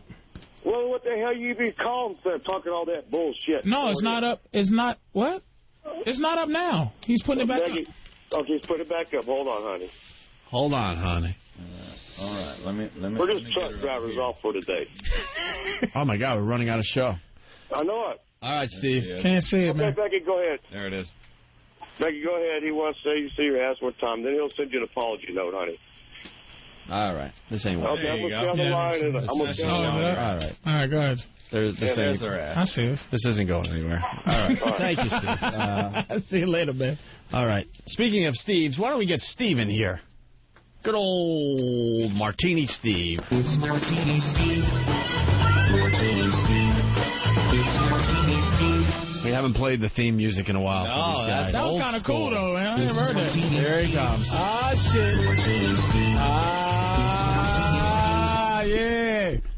Steve, I like that, Steve. I like that. Old school Steve. You did that? No, Drew did it. Drew Boogie? Yes, he did. Drew Boogie that motherfucker should make some money or something, man. I agree, man. We're trying to work on some things with him. Holy shit. So Steve mass emailed everybody. Well, mass. 3 people. You, Ant, and Ben. Oh, that was it? Yeah. Oh, I thought you emailed That's pretty the whole much staff. mass for all of us. You went and saw Brokeback Mountain. Yeah. Steve? Well, it wasn't by myself. I'm married. I gotta, when I want to go see what's that? Oh, for Christ's sake. You know what that is. Yeah, I do know what it is, actually. It's the song that's going to win the Oscar. I hope not. I personally didn't want to see it, but, I wanted to see Hostel, but I got... the Fu Manchu and the tattoos and the fucking biker rings. I know. I'm a contradiction, apparently. Oh, my God. I walked in and, I wish I knew how to quit you. Oh, my God. I wish I knew how to quit you. Oh, you like that, don't you, faggot? Yeah. Had to take one for the team. I wanted to go see Hostel. I wanted to see Syriana. So why didn't you just go see one of those movies? I will on my own. I will, but I had to take somebody else. I'm just surrounded on the show by why? I can't believe this. Not Steve. Yeah, Steve. I can hear this coming from you. No, man. No, but not fucking Steve. Why? There's different situations. I don't get. I'm with you on this one. Sorry, I don't get the have to go to movies because someone else wants to see it. No, it wasn't. I wanted to go to a movie. Why couldn't she go with her friends if she wanted to see it? I'm sure she could. I have no desire to see this movie, and no one's going to drag me. I was curious. I'll admit I was curious. Bi-curious? Yes, exactly. Thank you so much. Man, thank you. No, he just said. See, this is kind. Steve's getting a little nervous because he's going to contradict himself. First he goes, I didn't want to see the shit. Then it's like, I was curious to see it. So Curious to see the movie. I wanted to see what it was all about, but not more than I wanted to see Syriana or Hostel out. The reality is, a lot of people are going to end up seeing this movie, and it's going to win a shitload of Oscars. Theater was packed. I mean, maybe 200 people in the thing. I mean, so more than would have seen it, had it not won 4 Golden Globes last week. I don't get it though. Most boring fucking movie I've ever seen. Yeah, no, that's what I'm hearing. Because it was man love, right? A lot of man love. Without the ass sex, it was probably the most boring love triangle movie you've ever seen. Here's a question for you: were the man love scenes believable? Okay, yes. Jesus. Did they? I'm not going to win either way, so I'm just going to walk so into it. So you decide to just take the right hand. Yeah, exactly. Did they just do close up of Jake's face going ooh, and then no. Was it a stunt ass or it was really fucking? No, they are. Gayest scene in the movie. Gayest scene in the movie. They're in their little tent on Brokeback Mountain, and they're. What's the word? I guess fucking in the ass. No, Jake Gyllenhaal. They're both sleeping next to each other because it's really cold outside. Jake Gyllenhaal takes what's the other guy's name? Vaseline. No, the other guy. Heath Ledger. Thank you, Eric. Heath Ledger's hand and rolls it over his body like he wants him to spoon. And Heath Ledger recoils. Spooning scene. Heath Ledger recoils, and then they just they go. Jeep. No? There's a few seconds of that, and then they just go at it. Oh. And Heath Ledger, they both unzip each other's pants. Heath Ledger rolls Jake Gyllenhaal over, and then there's just cornholing. Wow. Yeah. So who's bottom? Jake Gyllenhaal. Yeah, Jake. Oh, shit. And cut. Wait, what do you mean, Ang? I need more passion. Motherfucker! All right, action and cut. It is. Can you imagine? No. That's a one-take movie right there, Please. motherfucker. There's no behind the scenes or nothing in that flick. It is. It's a lot of awkward moments. You sort of look around. All right, is anybody else looking at this? Yeah. Now, did you look at their faces and was it any glimpse of, oh my God, what the fuck am I doing? Was it any glimpse of distant thoughts? A lot of the times that both actors' eyes were closed, so maybe they were trying to distance themselves from it. Somewhere else. Yeah, find a happy place kind of thing. Oh, that's a rough act. Yeah. Is there a lot of couples? Yeah. I mean, it's mostly middle-aged people watching this thing, and at one point in the movie, Heath Ledger, he's obviously so used to having sex with Jake Gyllenhaal's character that he goes home to his wife, played by Michelle Williams, and he just rolls her over and gives her the old dumper action. In the ass? Oh, yes. American Me. Wow. I think that's the implication anyway, because she's sort of wincing during the process. Oh, my God. Wincing. Yeah. Doesn't take it as good as he did. No, apparently not. Wow. She put a cowboy hat on and smushed it on her head. Yeah. Made her wear boots. Wear this. Honey, grow hair on your ass, would you?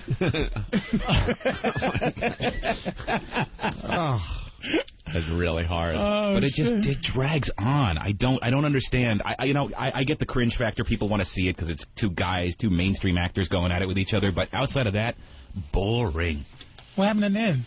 What's that? What were you hoping for? A dick went in it.